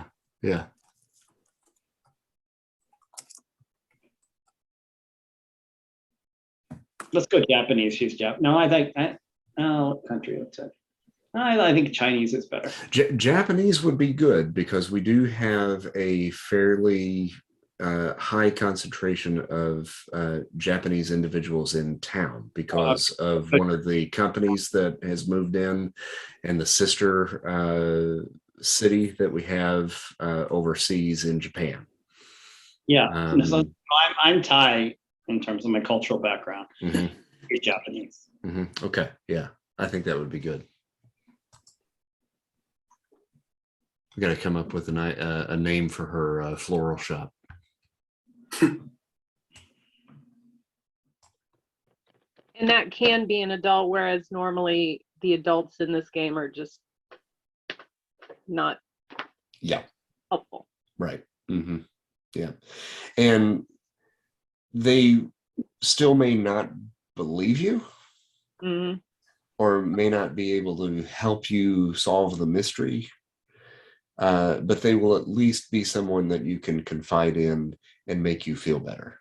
And that doesn't necessarily mean that you have to be honest with them when you go to talk to them. It's just somebody that you feel comforted with, or that you can go to that will help put a Band-Aid on your wounds and stuff like that. So yeah, just somebody that you can trust. I have a cool aunt. Oh, we lost Andy. Oh no. He probably did the same thing I did and closed out of it. And then for your aunt, just make sure when you're typing that in, give her a name, just so I have access to it. So my mom's name is Virginia, but she goes by Ginny. So Ginny and Gemma. And then her sister is my cool aunt. And because their parents named them after where they were conceived, her name is Florida. Oh, cool. Now, you mentioned your sister and you've mentioned your mom. You can add that under relationships. So if you want to add another line in there, if you wouldn't mind, go ahead and put that in there and put your mom's name and your sister's name.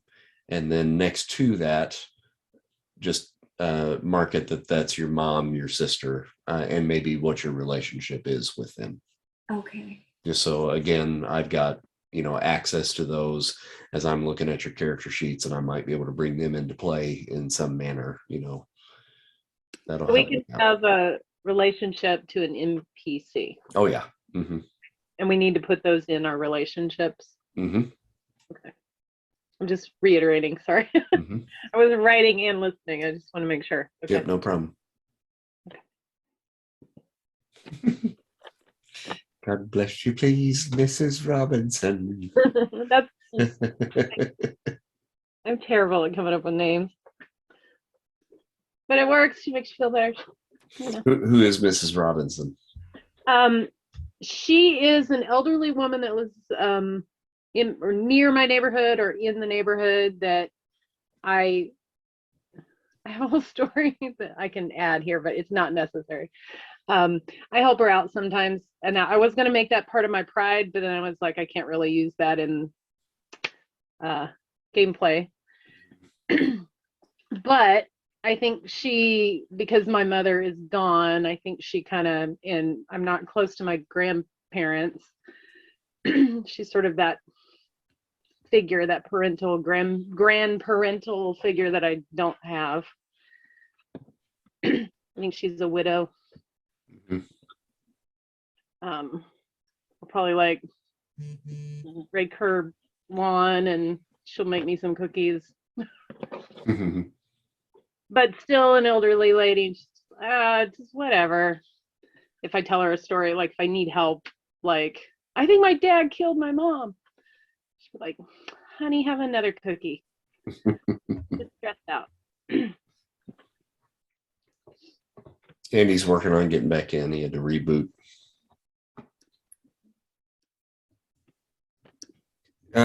For your sister Danielle, Christy,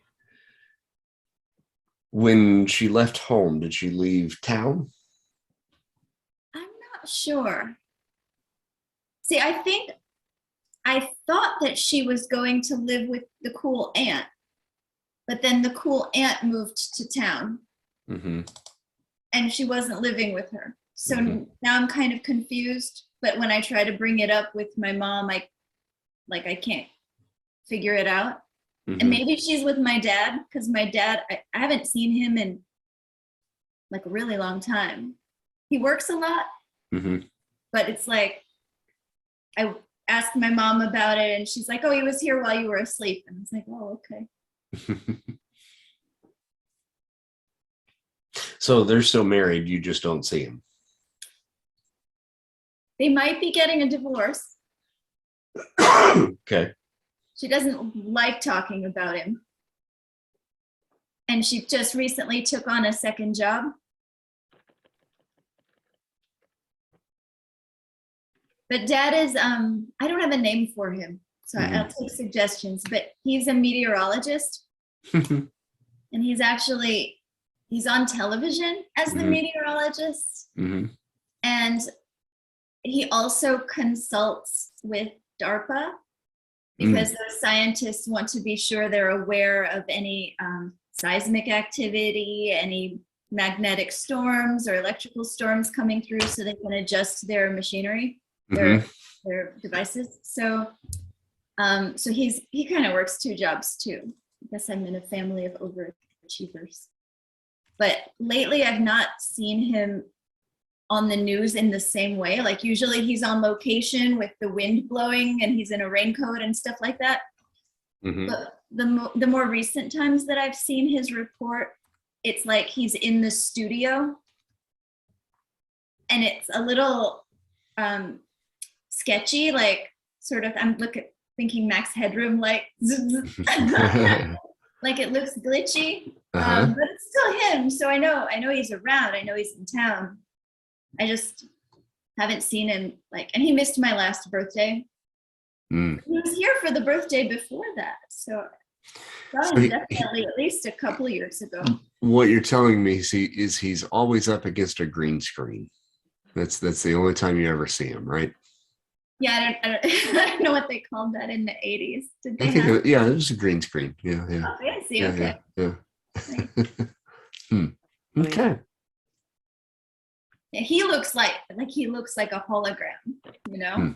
Mm-hmm. It looks like he's been beamed in Okay. front of a green screen. Mm-hmm.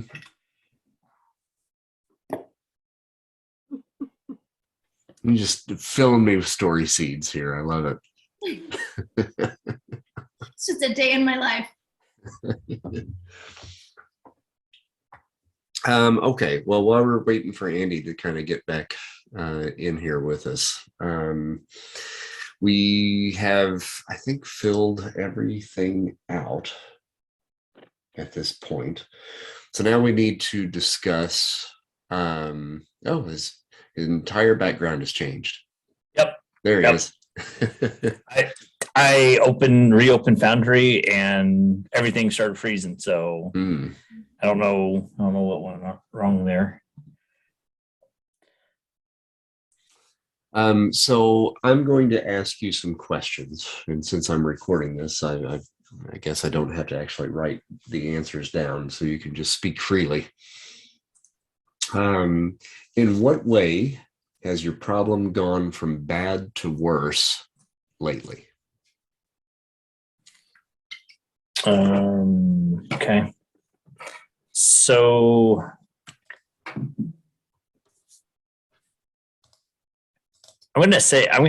without talking to Mike here, since my problem is always competing against my brother,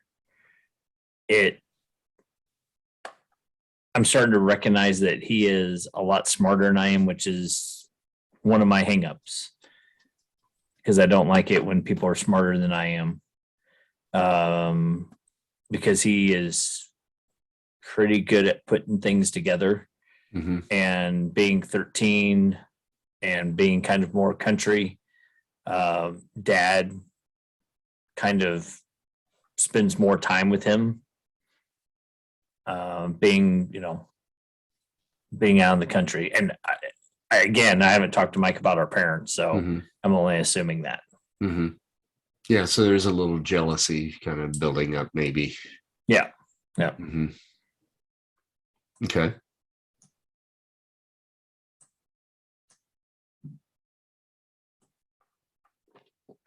Christy, you want to go next? Yeah, I was gonna say I was gonna take suggestions because I have no idea, but I just had an idea. So I think the only person who is an adult who used to humor me about it is my cool aunt.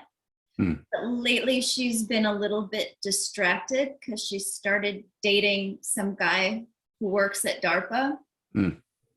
So it's a little harder to get her to pay attention. And so I'm going to start maybe talking to other people about it. Okay.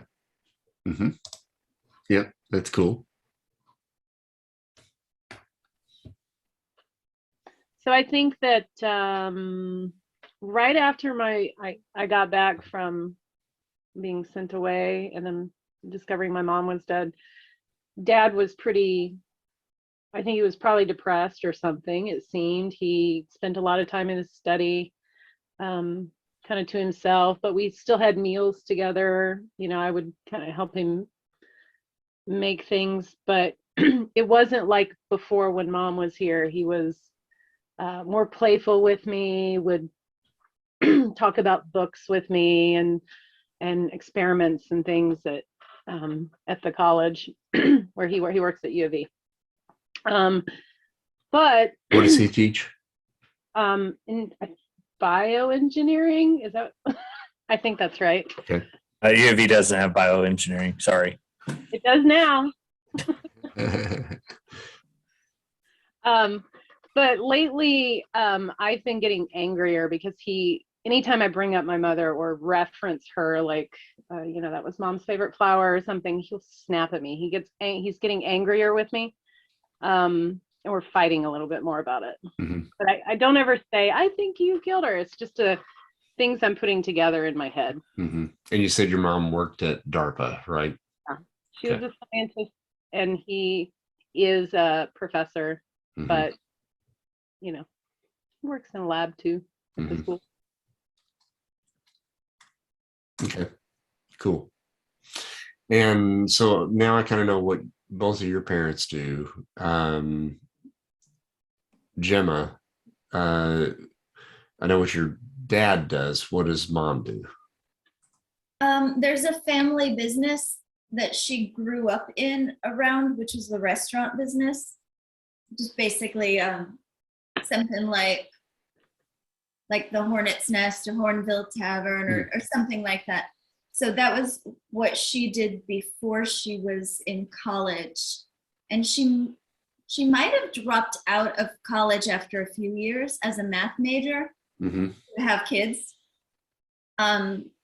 Since my sibling and I are pretty far apart in age, she must have been kind of young when she had Danielle. So after that, I mean, more recently, like within the last several years that I know of, she's worked for, what's the name of it? There's a restaurant called Ten Man, and it's a Japanese restaurant, the gyozo dumplings. I can't pronounce. You know what I mean? Uh-huh. The Gyzo. The heck, how do you spell that? You know what I mean, though. I think I know what you mean. I don't know. Like a dumpling house. Mm-hmm. It's like a dumpling house. And there's one in Evansville now that's like a sister restaurant by the same company that has the restaurant in Japan. And it's the 10-man 2. Okay. Or the 20, as we locals may call it. So she works there doing the books, the accounting. Now, when you're saying Tin Man, right? TINMAN. TEN. Oh, okay. TENMAN, and it's just one word. Got it. Okay. And then did I not write that down somewhere? I did. The 10-man 2. Okay, so she does the books. She's like their accounting person. And so she's there pretty regularly as a regular job. But then lately, very recently, she took a second job working closer to where we live at the Tennessean. So we sometimes get to go there, and she'll bring us French fries out the back door. That's hilarious because my background I'm working on right now is the Tennessean. I kid you not. Oh my gosh. Wow. Well, she could just pick up additional hours at the 10-man, but it's kind of a swanky place, and she's gonna pick up a shift somewhere just totally across town. What's your backstory with the Tennessean? Again, I need to talk to Mike.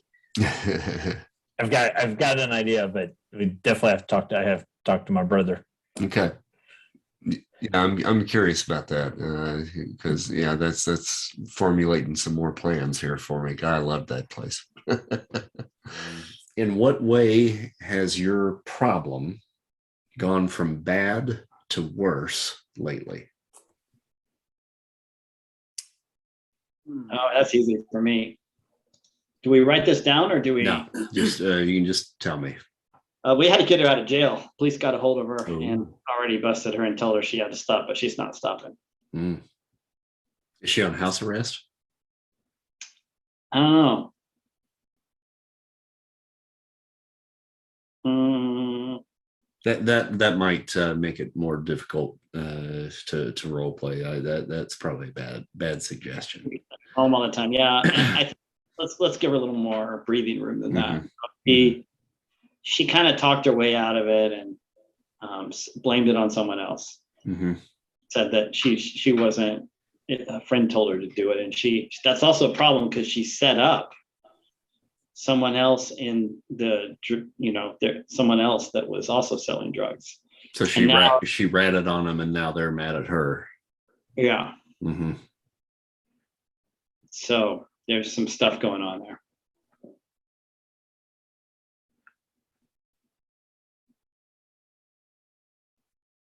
Is that good? Yeah, that's good.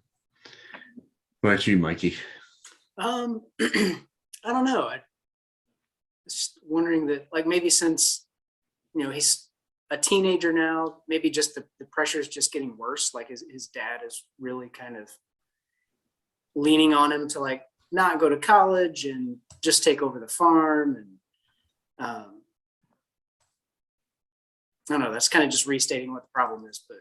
Or could it be that you're really starting to see the wedge that this is driving between you and Jack?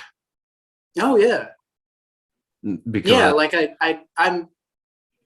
I'm aware, like maybe just a self-awareness is kind of coming on that, my jealousy of him not having to do the farm stuff and kind of getting other attention, maybe I'm just becoming aware of that and, kind of resenting my dad even more, or resenting that situation even more. It could be as specific as that your dad forbid you to apply to colleges and he discovered you're an acceptance. Yeah, or something like that. Like there was an application for like a summer institute or something, like a summer makerspace institute or something that he tore up because he didn't want me doing that. He just wanted me on the farm. Cool. Okay. I already know this, I think, from. We can even ratchet it up a level where the person she turned in wasn't another drug dealer. It was like the person supplying her drugs. The police forced her to get her free. She had to turn in her supplier. But if she's still selling, where's she getting that from?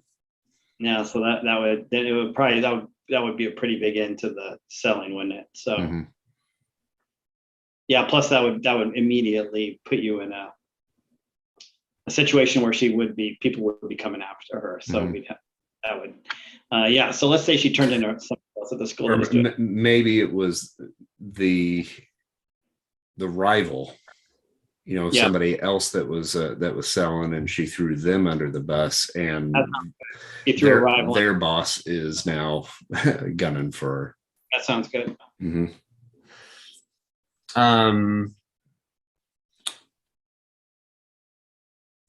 We've talked about siblings and stuff like that. What does your room look like? Oh, that's easy. I have baseball paraphernalia everywhere. So by the way, my item is a Lucky signed 1983 World Series baseball. Yeah, I saw that. Yeah. So yeah. Who won that? I think it was the Phillies. Okay. I know the Orioles and the Phillies played, but I don't know who won that 1983. What's your favorite team? It was definitely the Phillies. Definitely the Phillies, though. It's not actually my favorite team, but that right. Yeah. Your actual favorite team. Is it the Cardinals? Did you hear we got Albert Pujols back? I hate to say this, but I think baseball is too slow, and I can't watch it. It's actually kind of boring. Being a soccer parent, I have learned the art of the game of soccer, and sorry for all you baseball viewers out there. Wait a minute. You're telling me that soccer is exciting? Oh yeah. The crescendo of soccer is awesome. Okay. I'm watching the wrong games. So, it's the Baltimore Orioles or the Phillies. So the Orioles won, but the Phillies, 4-1. Quincy, you're too early. That's what I 11 was o'clock yet. thinking. You're 10 minutes early. Jumped his queue. Come on. Just come on in. I know. Quit bitching. Come in. Get in here. We'll wake everybody up. So cute. What about the other two? What do your rooms look like? Shut up. Just get up here. I think my room has a lot of the things in it that I would have had in grade school, like a princess bed with a canopy and very Oh my God. girly. But I've still got those things. It's all ripped and painted black. Possibly, well, not ripped. She's not a psycho, but she's plastered the flowery wallpaper with posters, Peter Murphy's up there and Billy Idol, and since we don't have a rocker, I'll go a little rocker here. And Susie Sue and Adam Ant and Sex Pistols and things like that. She's got stuff just plastered everywhere, so you can't really see the pink flowery wallpaper anymore. I think she's got a lot of books given to her by her mother and father before, when they were together, and probably one teddy bear that she's probably shoved all those stuffed animals under the bed, except for one teddy bear, and it's like a panda bear, I think. A red bear, panda bear. So well loved, and she keeps it kind of behind her pillow. But I think that's a comfort item at night sometimes. Cool. What about Gemma? Gemma has a tendency that maybe she picked up from her dad to scrounge. So I have a lot of found objects and like the beginning of a ladder collection. So I have a few ladders here and there with pieces of wood that I've dragged from alleyways or dump sites and put up to make bookshelves. And like sort of a fort. There's a bookshelf and my bed is behind it. So you come in and it looks like just books. And then behind that is the bed. But I think also if I'm doing a homework assignment or trying to figure something out or decide like who's who in school or who knows who, I think I've got a red string wall on my bulletin board. Nice. I'm gonna walk back. I think Mike and I are gonna be in bunk beds in the same room. Okay. I think, sorry, Mike, but making that call. You're gonna call top bunk now. You a top or a bottom? No, that's the thing is every night we fight it out to see who gets the top bunk versus the bottom bunk.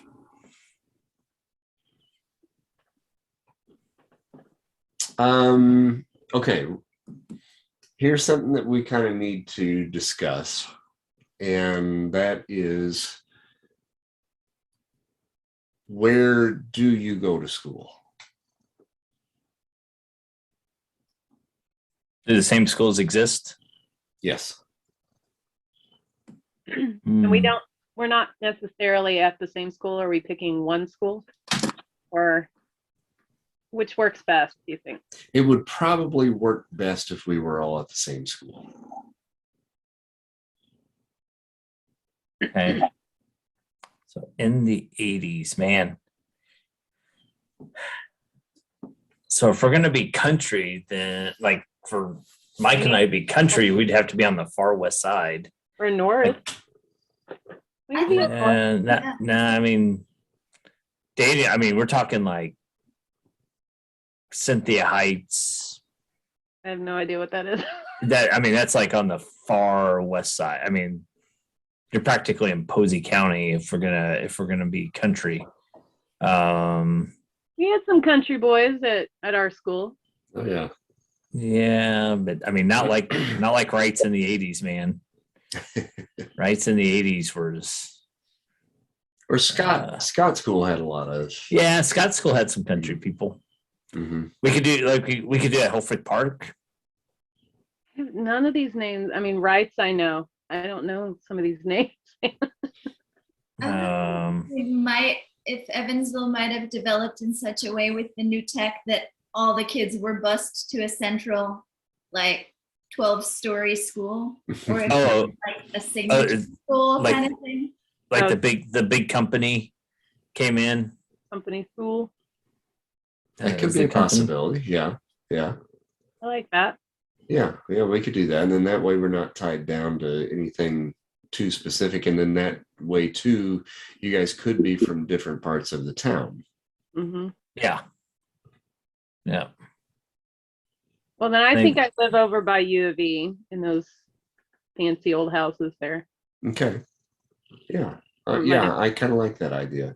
We got to come up with a name for that school. The Panopticon. Wow. The pin for sure. Panopticon, is that what you? Can you spell that? Our mascot's a straight pin.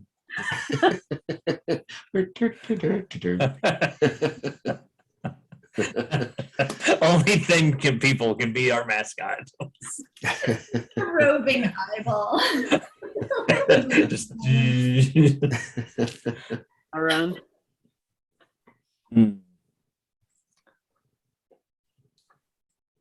Okay, I don't know. I like that idea though. I mean that can really kind of explain, how we have a diverse group of individuals, from different parts of the city and kind of coming together. So yeah, I like that. I think the name of the school would be like a DARPA or a DARP. DARPA. Wait, what did we say it was? We couldn't use DARPA. DARPA. Yeah, DARPA. Yeah. Oh, we are using DARPA. Yeah. Okay. Mm-hmm. Oh, okay. I thought you said we had to use something different than DARPA. Nope. It could be like a DARPA administrator who founded that. So we could leave the name up to the GM there. Did we pick a hideout? Not yet. Oh, okay. Getting ready to. Yeah. Okay, I have one in mind. Okay. I have several in mind. Well, at least two.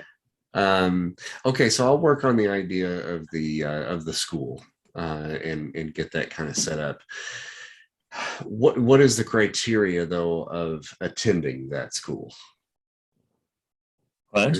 Because grades aren't necessarily going to be it, because we know that maybe Jack isn't the best student, and probably same thing probably for Shay as well. I think it's just public school. Mm-hmm.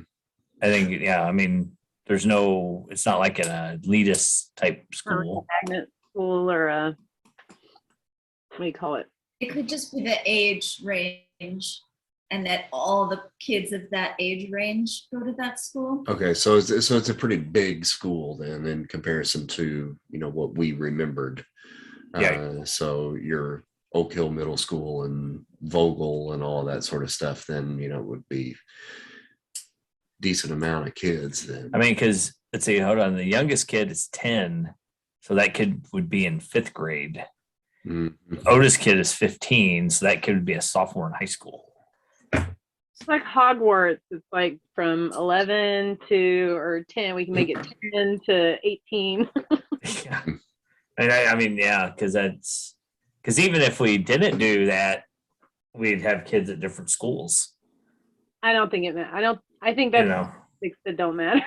Yeah. We could all be at the same grounds, but have different facilities. Kind of like there's 3 towers, but instead it's like 3.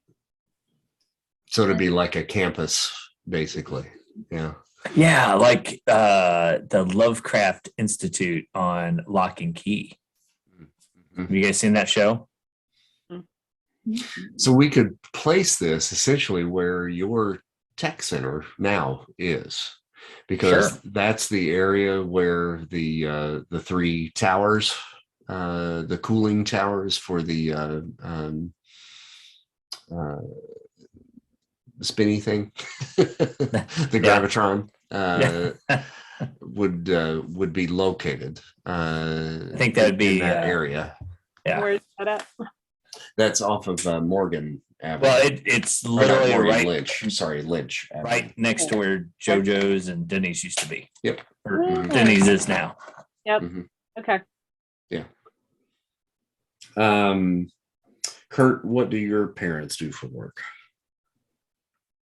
They're retired. No, I in the game. Yeah, in the game. I think let's go pre-working class with these folks. Like, I don't know, like I don't want them to be rich. I want them to be just, folks working every day at their jobs, nothing fancy, but also not poor. So kind of factories. Or a factory in town? Plenty old factories, yeah. I think my dad works at the factory. That might be the Thunderbolt factory Yeah. that builds the magnetrine ships. That would be a good place for him. So he works there at the Thunderbolt factory. My mom's a teacher's aide. Okay. So she goes in and pretty much helps out kids in classrooms, but isn't a teacher. Mhm. So she paid pretty much just a little bit above minimum wage for that. Mhm. Now, I'm glad you brought that up, because one of the things that we talked about was school and where the kids go to school and so forth. And they actually came up with the idea that DARPA or DART has come in and offered a bunch of funding to the school corporation, and the whole structure of the schooling here within Evansville now has changed completely. And they're basically doing it in blocks. So your kindergarten through fourth grade all go to one campus. And then the campus that you guys are in are like the 10-year-olds through the 15-year-olds. And then there's like a high school campus elsewhere. So it's basically just a consolidated thing, and kids from all across the city essentially are coming to these schools, and they're being bussed in on these magnetrine buses, which is what Evansville has kind of now become known for, is their transit system that they've got, and how efficient it is, because it bypasses all basically road traffic, and you can get places super fast on these magnetrine buses. And since DART is in control of this now, they're the ones that are basically providing this for the school system. So it just buses kids in from all across the city. Nice.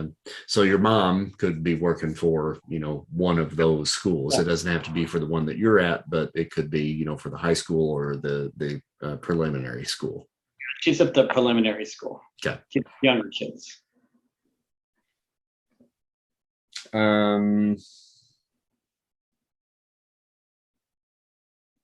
You've answered the sibling questions, both of you. What does your room look like? Now, I will say that Andy, Mike, since you guys are twins, he did say that you guys share a room.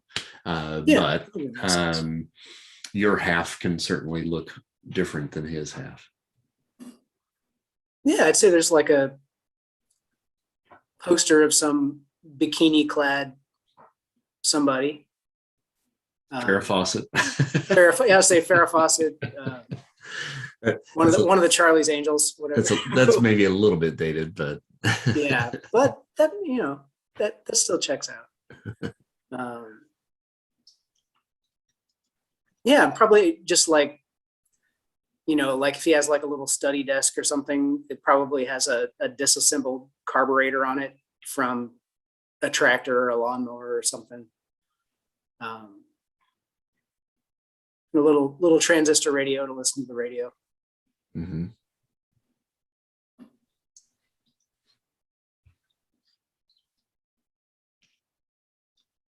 And does Corey have any lizards or snakes in his room, or are they all in the garage?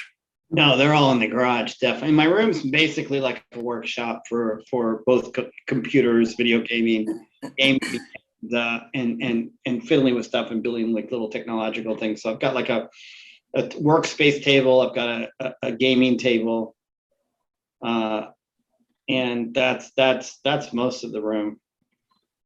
You know, I just picture this room that is just filled with electronic equipment and televisions and just stuff everywhere and weird lights shining through. Yeah, they're kind of nerdy action figures, like sort of scattered on the technology. So you'll see the computer and there'll be a couple action figures there. And then on the workbench, a couple action figures over here. And they're all very mixed genre. Mhm. So you'll see a Marvel superhero with a Star Wars figure with a, you know, all kind of mixed up together. Cool. All right, so I'm curious to hear about your idea for the hideout. I think our hideout should be the hubcap building. Do you guys remember the hubcap building? The hubcap downtown, yeah. Chris, I know you guys do, because there's no way you didn't know this. Covered in Mm-hmm. Yeah, I don't think I can share. Oh, you're talking about, okay. The guy would collect them and just put them up on this fence, right? Yeah. Here. Okay. Can you guys see that? Yeah. This guy right here. Forgot about that. Golly. And it wasn't necessarily that long ago that they actually closed that thing down. No. It's either that, or if, of course, we're all on bikes, but we could do the House of Como. That's still got the creepy Santa on there. It needs to be the hideout needs to be someplace that nobody else can get into. Or it's a fairly private place where you could kick other people out if they came in. Okay. I mean, Pigeon Creek would be right next to the school. I was thinking either the loft or something like the loft. Mm-hmm. It's an abandoned building and we go in the loft. Mm-hmm. Or the grotto, but maybe there's like a sort of a tunnel system that we could go into from the grotto, which doesn't exist anymore, and neither does the loft, I'm aware. Those were my ideas. We could alter or veto. What do you think, Christy? I don't have any thoughts. Hey, we'd kick them. Okay, here I got an idea. How about, since we're right down the road from Oak Hill Library, like the other Oak Hill Library, Oakland. Yeah, Oakland Library there on Oak Hill. Could our hideout be kind of like in the boiler room of that building, in the basement there? Well, okay. If Charlie is working at Willard Library, there is a downstairs area there at Willard Library that potentially she might have access to. If we chew enough Hubba Bubba and stuff it into the door lock, we can come and go as we please. It has to dry out, so you have to stand there and hold it and fan it until it dries. I don't think it'd be Hubba Bubba. I think we'd have to use Bubblicious. It was Big League Chew. Big League Chew, I thought. Or yeah, we could definitely use Big League Chew, but Big Chew. Yeah, I might be able to find a key. Who knows? I like the grotto. It just might need like reconstruction. I'm kind of partial to that too, just because of, well, you know, the history of that place down there for us, I think. What are we talking about? The grotto downtown. I bet Andy never went there. Did you ever go there? I don't remember. Like, where that's downtown? actually literally where Kelly and I consummated our relationship. Oh. Ooh. I mean, not like that, but I mean, like solidified. Maybe that's the better word. Solidified our relationship. Yeah. Okay. So where was it? It was down along the riverfront. It was like that little concrete overlook that looked over the riverfront where the river Oh. boat was. Gotcha. Up Okay. until they Yeah, got yeah, rid yeah. of the riverboat. Gotcha. Okay. Mhm. Okay. I know where we're at now. Okay. Yeah.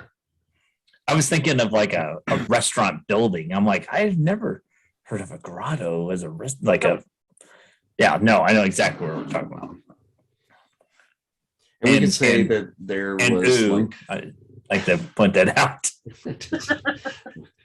we did not consummate the marriage or anything there. No. So The word consummate was used, so we had our first date there. Okay. I had a date there too. That's a great date spot.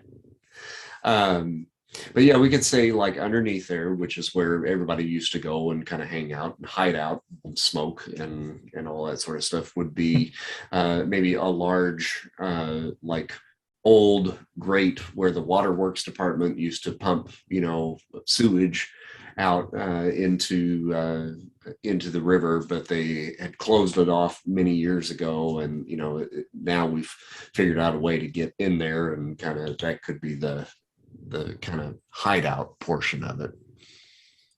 Why don't we say it's a water intake and not sewage? Yeah, sure, water intake. Okay. Sure. Yeah. Okay, because The water. I mean, if they're consummating anything in sewage, that would be just bad. Oh my God.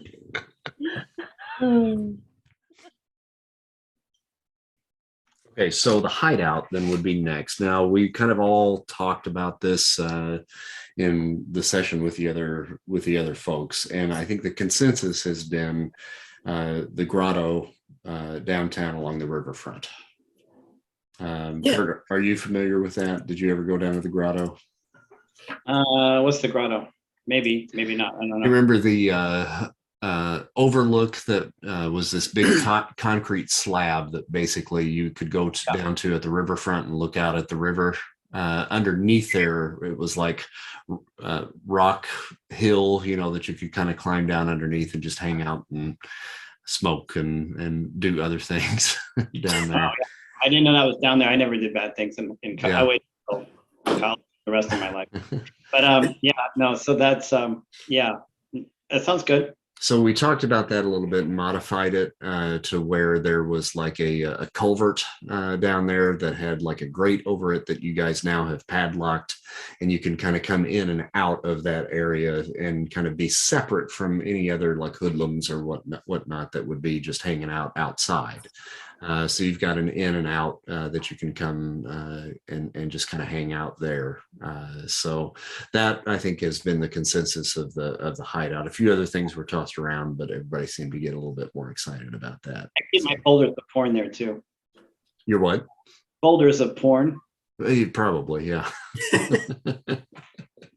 So that's a true story. So when I was in 6th grade, Derek, I don't know if you remember Derek. He and I were friends. Oh yeah. Yeah. Father, you go down to his basement, he had like thousands of magazines of porn, like stacked everywhere. And he had so many coming in that he would throw the old ones out behind the garage, for the trash to come. So Derek and I would sneak back there, go through them, and we'd tear out pages of the pages that we liked the most. And this is some pretty explicit stuff, like worse than Playboy.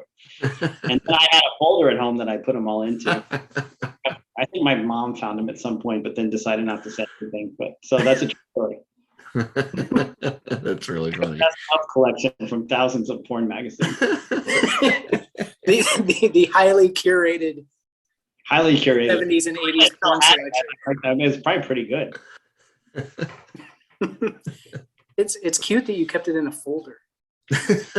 Folders is in one of those critter folders. I don't remember I can picture it. One of the critter folders. I had like a little cute animal on it. Defiled a critter just a kitty with filthy porn.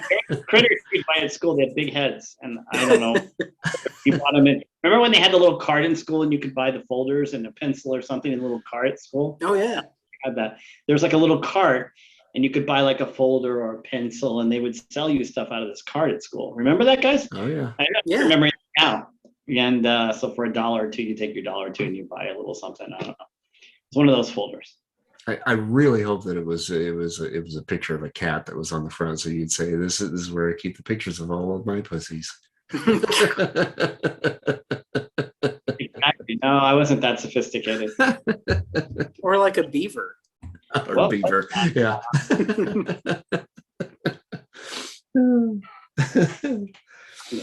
I think it was more like a raccoon. I think it was kind of a Oh, here it is. Oh, no way. I typed in critter folders from the 80s.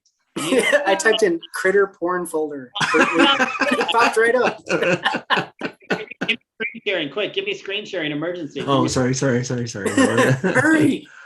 These are called critter sitters. Do you remember these? I do remember those. Shit, where is that? You're gonna get the full critter sitter. And the first one that came up is the folder I had, the one on top here. Is the folder I had, which is a raccoon, by the way. I was right about it. Well, why can't? Okay, where's the damn screen sharing? Well, why don't I do? I'll just put the link in. See if I can get this to you. Okay, I'll put the link in the chat. That's easier. And you can see the actual folder. There we go. I got it now. Here you go. You got it. Mhm. So you're going to see the actual folder now.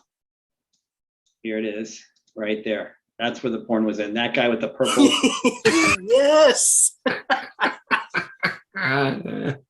You went down to my basement. You went down to the bottom shelf of the bookshelf, and you found that it was with all the RPGs and Dungeons and Dragons. You would have found my porn collection in that folder. I will never see a critter sitter again without thinking about porn. I had never seen another critter sitter again. So, critter sitters.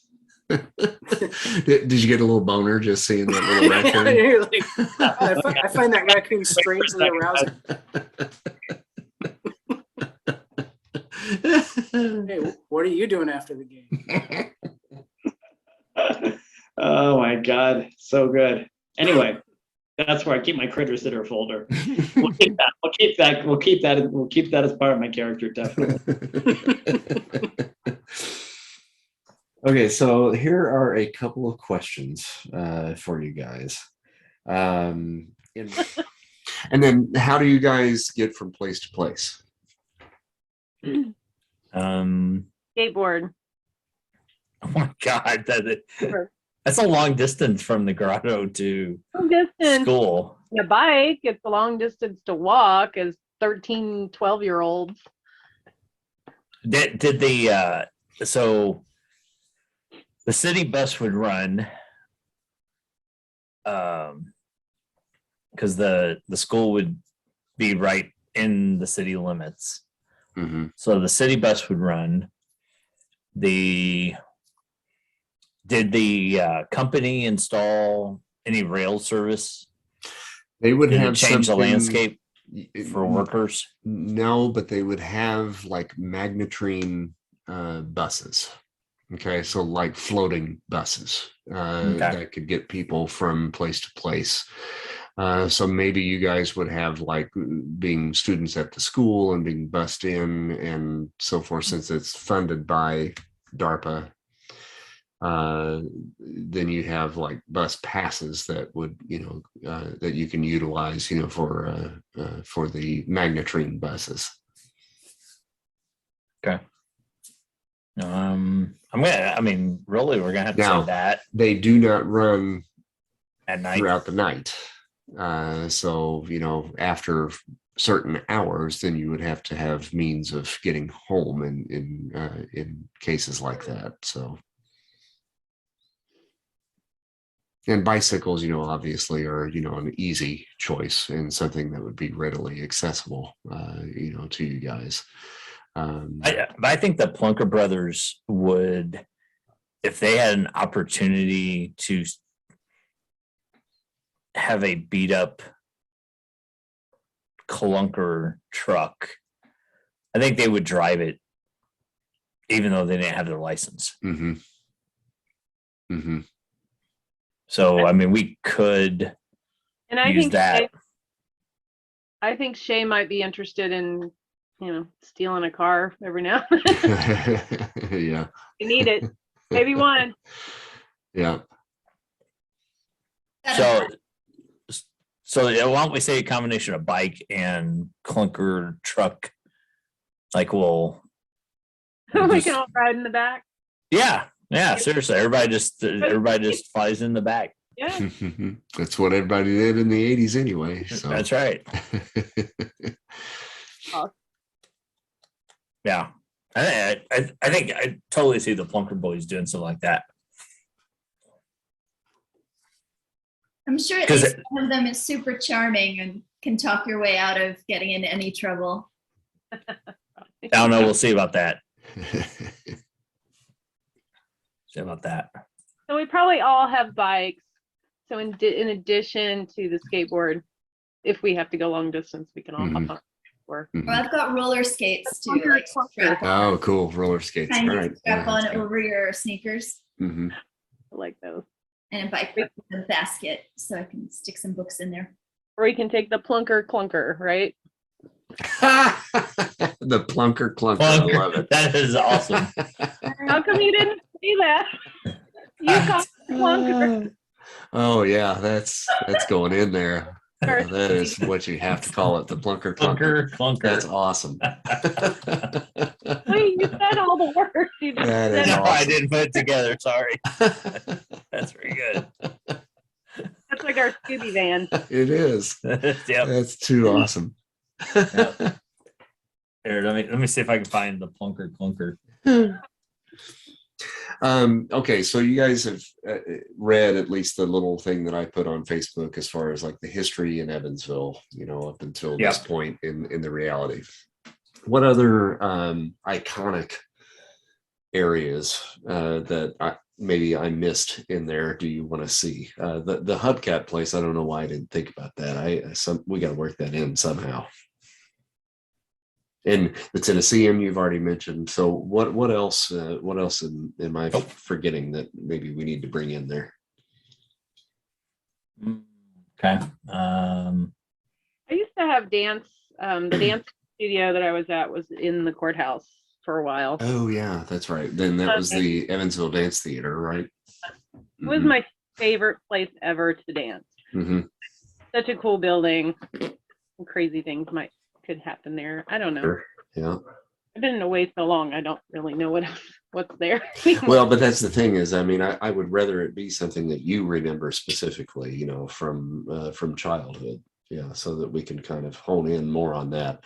Because I mean, anything that's around right now, I won't even address. I really want to go more on the nostalgia of what Evansville was at that point. I am not going to remember street names for the most part. I will tell you that. That's all right. I'll try to pull up maps and stuff for you guys if we go that route. Yeah. Yeah. I remember doing school field trips to New Harmony and to Angel Mounds. Yeah. Mm-hmm. And when I ran Angel Mounds. When I ran Tales from the Loop the last time, we had a big adventure that happened at Angel Mounds. So I might figure out a way to work something like that in. Our hideout, if the grotto doesn't work, should be the bottom of the monkey ship at Mesker Park Zoo. Yeah. Didn't think about that. Or the brewery. But that monkey ship was full of monkey shit. No, that's true. At that time. Sure. No consummation there then. All right, here I think I found the Plunker Clunker. Let's see here. See what you guys think of this guy. What do you think? There it is. Yeah. The clunker. Yeah, That's awesome. Plunker Clunker right there. 1975. So I think that works.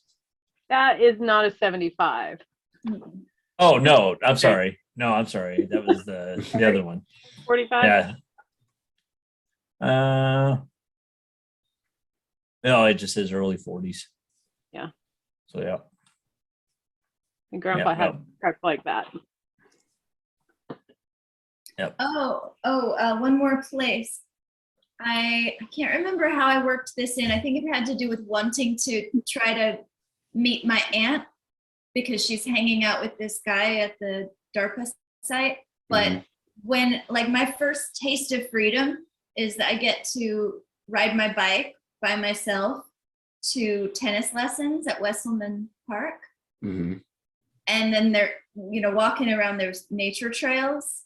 I feel like the back end of those nature trails end in a fence, and you can just kind of see the facility across the field. So I would maybe throw Wesselman Park in the mix. Okay, yeah.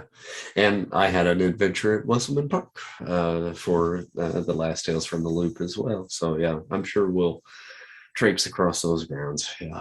Yeah, I mean, obviously we'd get the Four Freedoms monuments. You've got the Riverboat restaurant. Trying to think of downtown stuff since we're by the grotto. Gosh dang. Yeah, did I write the name of that restaurant? Yes. I always forget it. I can never think of it. I always have to look it up. I can never remember it. Woman's name, like Mary Ethelbert or something like that. I didn't recognize the name. Was that an actual place? Yeah, that I think that, yeah. Mm-hmm. Yeah, I think because when I read it, I was like, wait, what? Oh, yeah. I don't remember that one. It was a cool place. And it became a gay bar when we were in our early 20s for a hot minute. It didn't last very long. Yeah, Amanda Fenwick's. That's it, yes.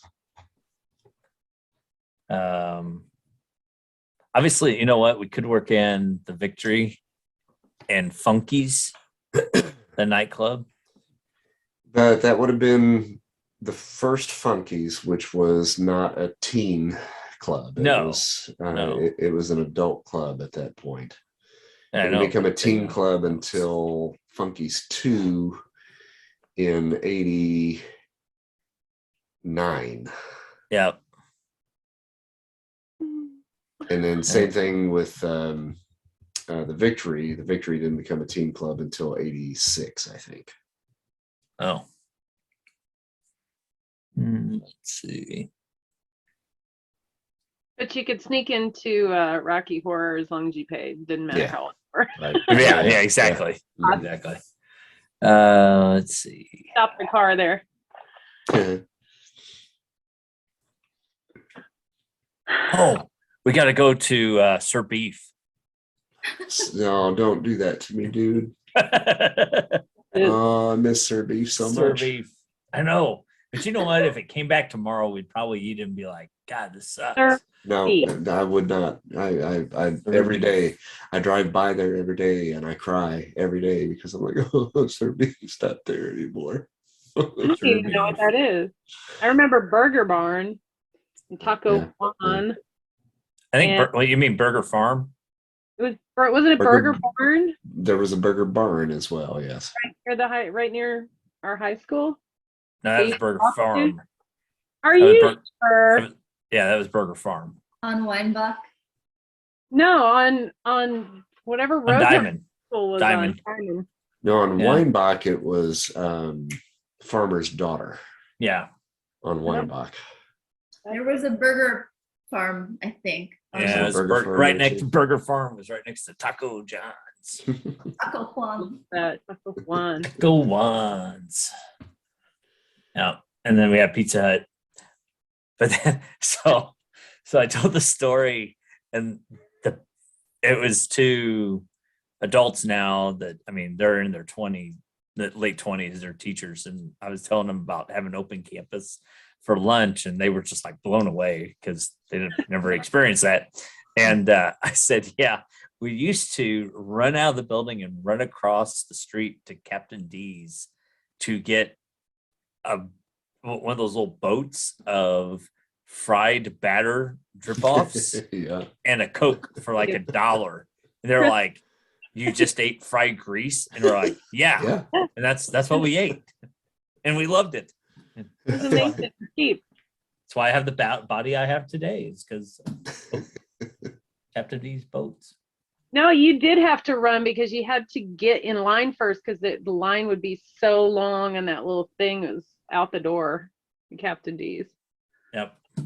The Subway, was it an actual Subway stand? Okay. Mm-hmm. They would sell the foot-long bread with nothing on it for I think $1. That That was the other bargain. Well, the funny part about it is that was the Subway I worked at. And there's actually a picture in our yearbooks of me working at Subway, like behind the counter at lunch one day because they were understaffed. Oh my gosh. Yeah. I don't remember that. I don't remember you working there. Yeah. That's where I got held up. Oh yeah, I remember that. Either. Yeah. So I got held up. So yeah. My mom, my mom, she would give me $5 for lunch every day, and technically that was for lunch and like snack or dinner, because I was always at school, at rehearsal or whatever. But I would do one of two things, especially when I was a freshman. And you guys, this place was gone by the time I think any of you were there, but directly across the street on Stringtown, there was the Husky Den. Oh yeah. And it was there. I think it was just there my freshman year. It might have gone a little bit into sophomore, but I can't. It was there. It was there through. I don't remember the end of when we were there. Let's see. It'd be the end of my freshman year, so it was your sophomore year. Because remember, I'm between everybody. Mm-hmm. Lewis Britton and I would go over to the Husky Den, and I would spend $1 on fries and a Coke. Mm-hmm. And they taste like cigarettes. Yeah. And spend the rest of my money playing Super Mario Brothers. Or we would go over to Licks, and I would spend the entire $5 on a pint of Oreo ice cream. Yeah. Awesome. Unless it was a Wednesday. And then I would spend $1 on food somewhere around there, and then go over to People's Drugstore and spend the rest of my money on 2 comic books. Awesome. Yeah. We used to go to Licks all the time. Well, because remember so there was the semester that it was just you and me, Dana, with lunch. Yeah. It was you, me, and one of the Ubler sisters, not Lori. It was Amy. Amy. Amy Ubler. Yep. And so it was just the 3 of us at lunch because everybody else had a different lunch. I think Chris, I think I was a senior and you guys were juniors, and we'd mosey over to Licks when we had money, and then when we didn't have money, we'd get in my car and drive somewhere. Yeah. And that was the last year for that, wasn't it? Yeah. Yeah. I do remember lunch with you, Andy. That was great. Yeah. I liked hanging out with you. My favorite part, and what I tell people all the time, was we had 35 minutes for lunch. Something very short amount of time, and we would go all the way across town. Yeah, we'd go to Eastland Mall. Right. Yeah. And then try to get back. Yeah, Kristen I thought we had like 50 minutes, didn't we? Wasn't long, and it was barely long enough to go across town and back, and then run in the door as the bell's ringing. Huh. Yep. Yeah, if the line was too long at GD Ritzy's, you'd be like, yes. What are we going to do? 4 minutes. Or the funny part about it is we had a Pizza Hut literally right down the road from us. But we would drive all the way over the one by Central. Yes. Yeah. And compete against the Central kids for lunch. You know what? I think it was closer to 45 minutes. I think it was. Now that I think about that. Yeah. So, hey, I don't remember. So in your description about Evansville, I don't remember Dijon's being at Washington Square Mall. Oh, yeah. Mm-hmm. I thought it was always at Eastland Mall. Nope. Yeah, and LS Ayers was at Washington Square Mall. Famous Bar was at Eastland as well, and then on the other end was not Dion. Lazarus. Lazarus. Yeah. But Dion's was right in the middle. I want to say that DeYoung's was there before. What was the other one you named? Ellis Ayers? Yeah. Yeah. It was DeYoung's first and then Ellis Ayers. And then Sears was at Washington Square. Yeah, it was. Yeah, it never moved until it left. So I think, Andy, you are probably correct in the time period that we're talking about, that it would have been Ellis Ayers that was at Washington Square Mall at that time, because de Young's would have moved to the mall east. in 83. Yeah. Mm-hmm. As long as it's the Chess King in Washington Square. Oh my God, the Chess King. That was my store, yo. Yeah, Chess King. And That was I in had Eastland. no idea at the time that only black men could shop there. No, everybody shopped at Chess King. It didn't matter. I bought Jeff Van Hoy a sweater from Chess King for Christmas one time. All of my suits came from Chess King. Well, that's because they also sold the Don Johnson jackets. Yeah, no. The Don Johnson jackets came from Lazarus. That's where I got those, because they were all Pacific, Ocean Pacific. That's right. Yeah, that's right. So that had to come from Lazarus. So I had to go to Eastland Mall for that. But for the swanky suits, Chess King all the way. And see, I thought Chess King was in Eastland Mall. No. I remember being in Washington Square, but You remember being in Washington Square? so long I don't remember for sure.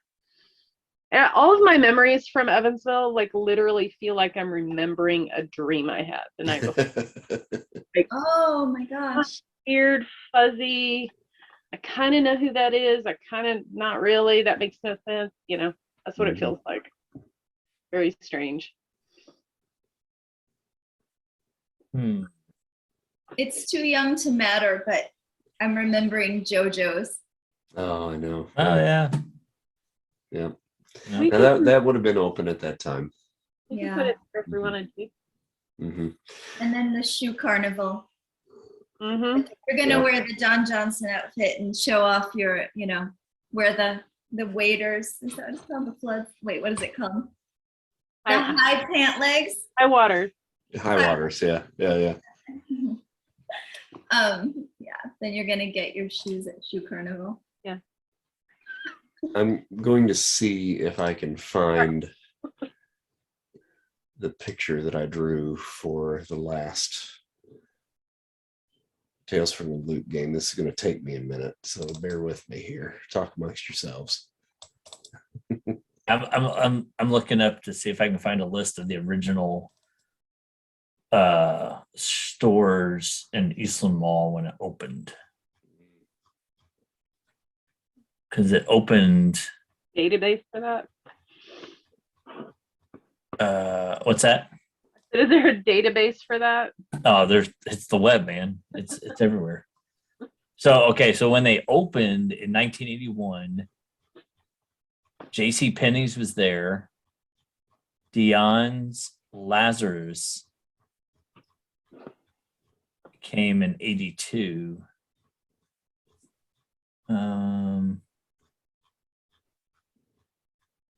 Yeah. So those were the anchor stores. Oh, after us. Like on the ends. Yeah. And Dion's is in the middle. And then they added Famous Bar on the opposite side in the middle from the food court. What about Walden Books? Walden Books was there. I'm looking for the actual Look. list of stores. Asking for a friend. Casual Corner, where I worked in the mall.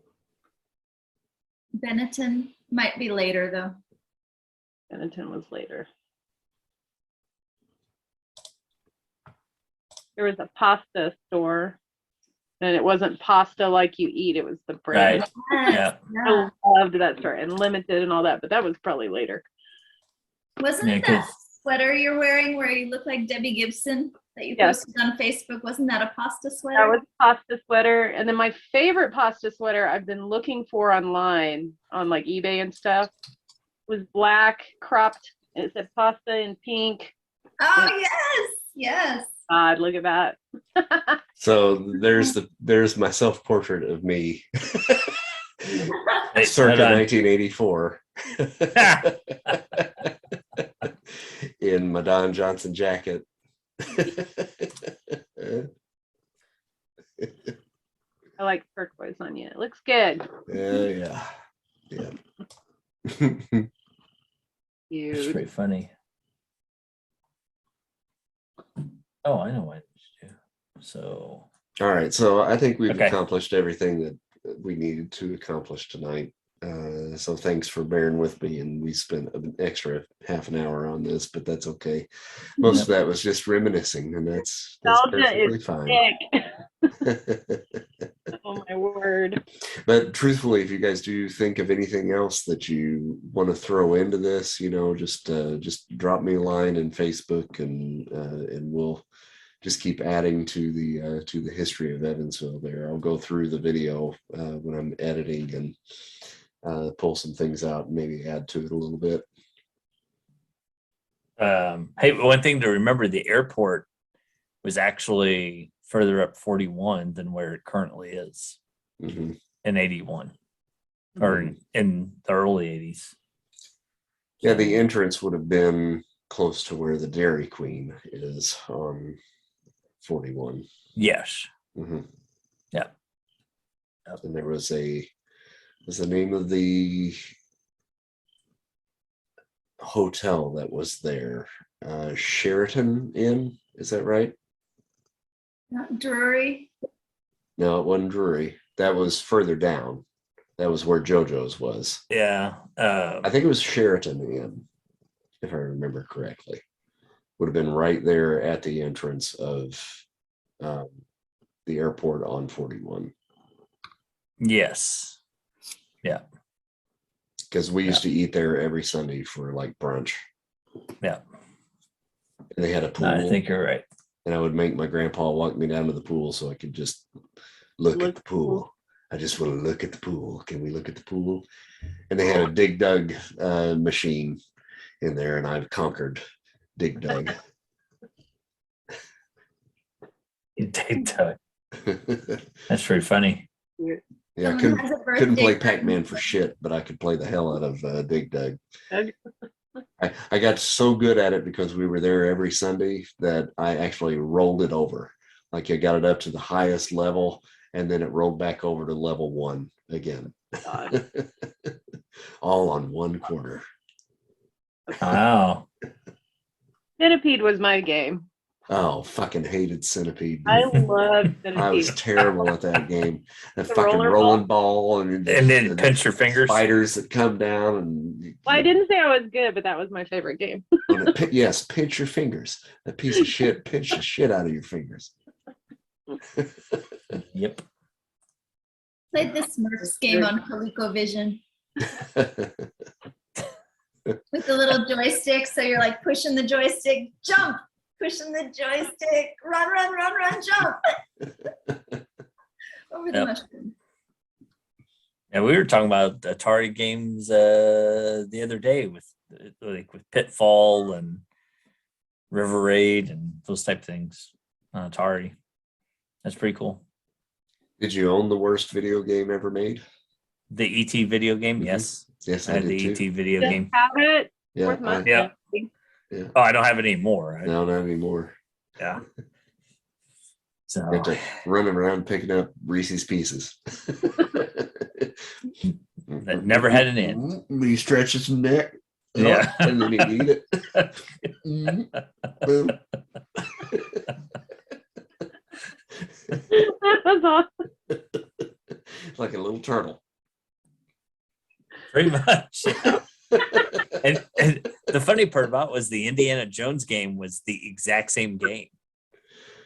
Yeah. It was the exact same game. So I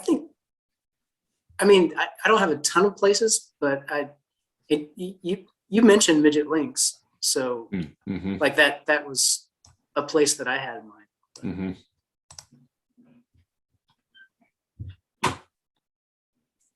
You saw that they tore that down just recently, didn't you? I heard, yeah. I think from you actually.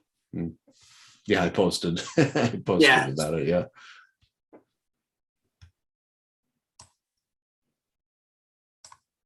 I met the folks that had bought that from Lewis's grandmother a couple of years ago, and they were actually thinking of selling it.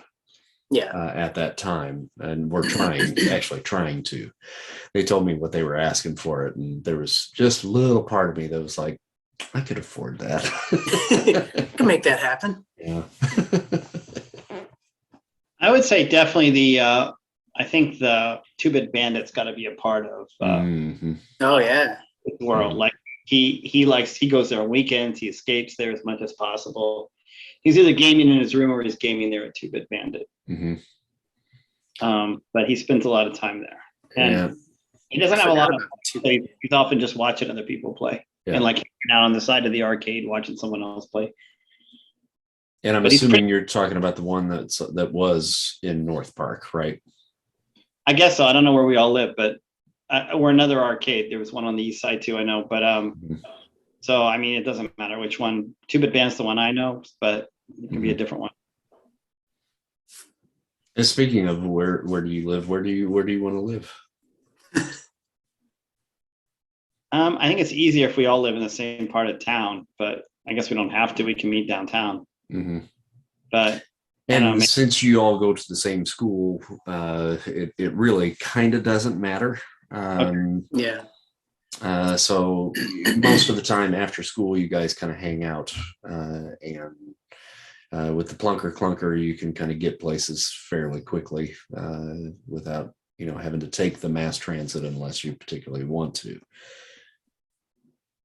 I know the neighborhood around North pretty well, the old North High School. So I'd probably put my house somewhere in that neighborhood, kind of where Randy Kiesel, David Rousselton. I don't know if you know where that was. Those guys used to live. Kind of close to like Evans School. Yeah, area. Right in that school area, kind of smaller houses, Yeah, I think that's probably where I would live. Okay.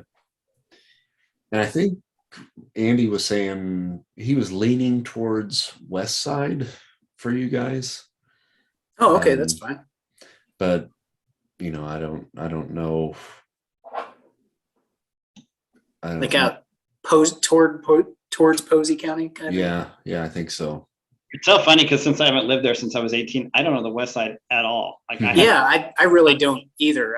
The only time I ever went there was for the Fall Festival or whatever. I think that was in the West. That's the only time I ever went to the West Side. Yeah, the Fall Festival. I can't describe neighborhoods. I never visited anyone's house on the West Side. I don't know the West Side even a little bit. It's different for you guys that live there because you probably have a bigger sense of the whole city now. But me and leaving at 18, that's the only. I know the East Side, the North Side pretty well, but not the West Side. There's still a big disparity between East Side and West Side. The West Siders are kind of their own thing. Really? Still, yeah. So weird. It's such a small city. Yeah, it is. But I actually found out why that is, and I think most people in Evansville do not know the reason why there is that dichotomy of these two different forces within the city: the East Siders and the West Siders. Back in the 1800s, like around 1885, somewhere right around in there. I don't know if you guys have ever heard of the Lamasco bar that's on Franklin Street. And Lamasco was a portion of the West Side that was just west of like First Avenue and went towards kind of St. Joe. Okay. So that whole area was annexed from Evansville in the mid to late 1800s. And for 15 years or so, it was its own city. So that's why when you go down Franklin Street, there's all these, businesses and it looks like Main Street. Well, that was Lamasco's Main Street, was Franklin. So all the businesses and stuff all kind of moved into that area because they essentially had to have a source of economy that would keep that city up and running. So there were two cities. There was Evansville and there was Lamasco. And then 15 years later or so, they basically said, okay, this ain't working. And we're going to bring Lamasco back into Evansville proper. But all the hardcore Germans that were there were like, look, you guys abandoned us and you all suck. and it has lasted for over 100 years, 150 years probably, that those hurt feelings that the great grandparents had, of the old folks that live there now, that's where all of that comes from. And I thought that was really interesting when I read that. I was doing some research. That's amazing. Yeah. I didn't know anything about that. I didn't either. Yeah, most people even around here don't. But I read about it at Willard Library. They've got a really good collection of Evansville history and stuff like that. And, I found that just fascinating. Oh, yes. I will look that up when we get done here. That's interesting. Okay, so anything else? No, I think that's a really good start. Okay. I feel Start to me. like I know him a lot better than I did before we started. Okay.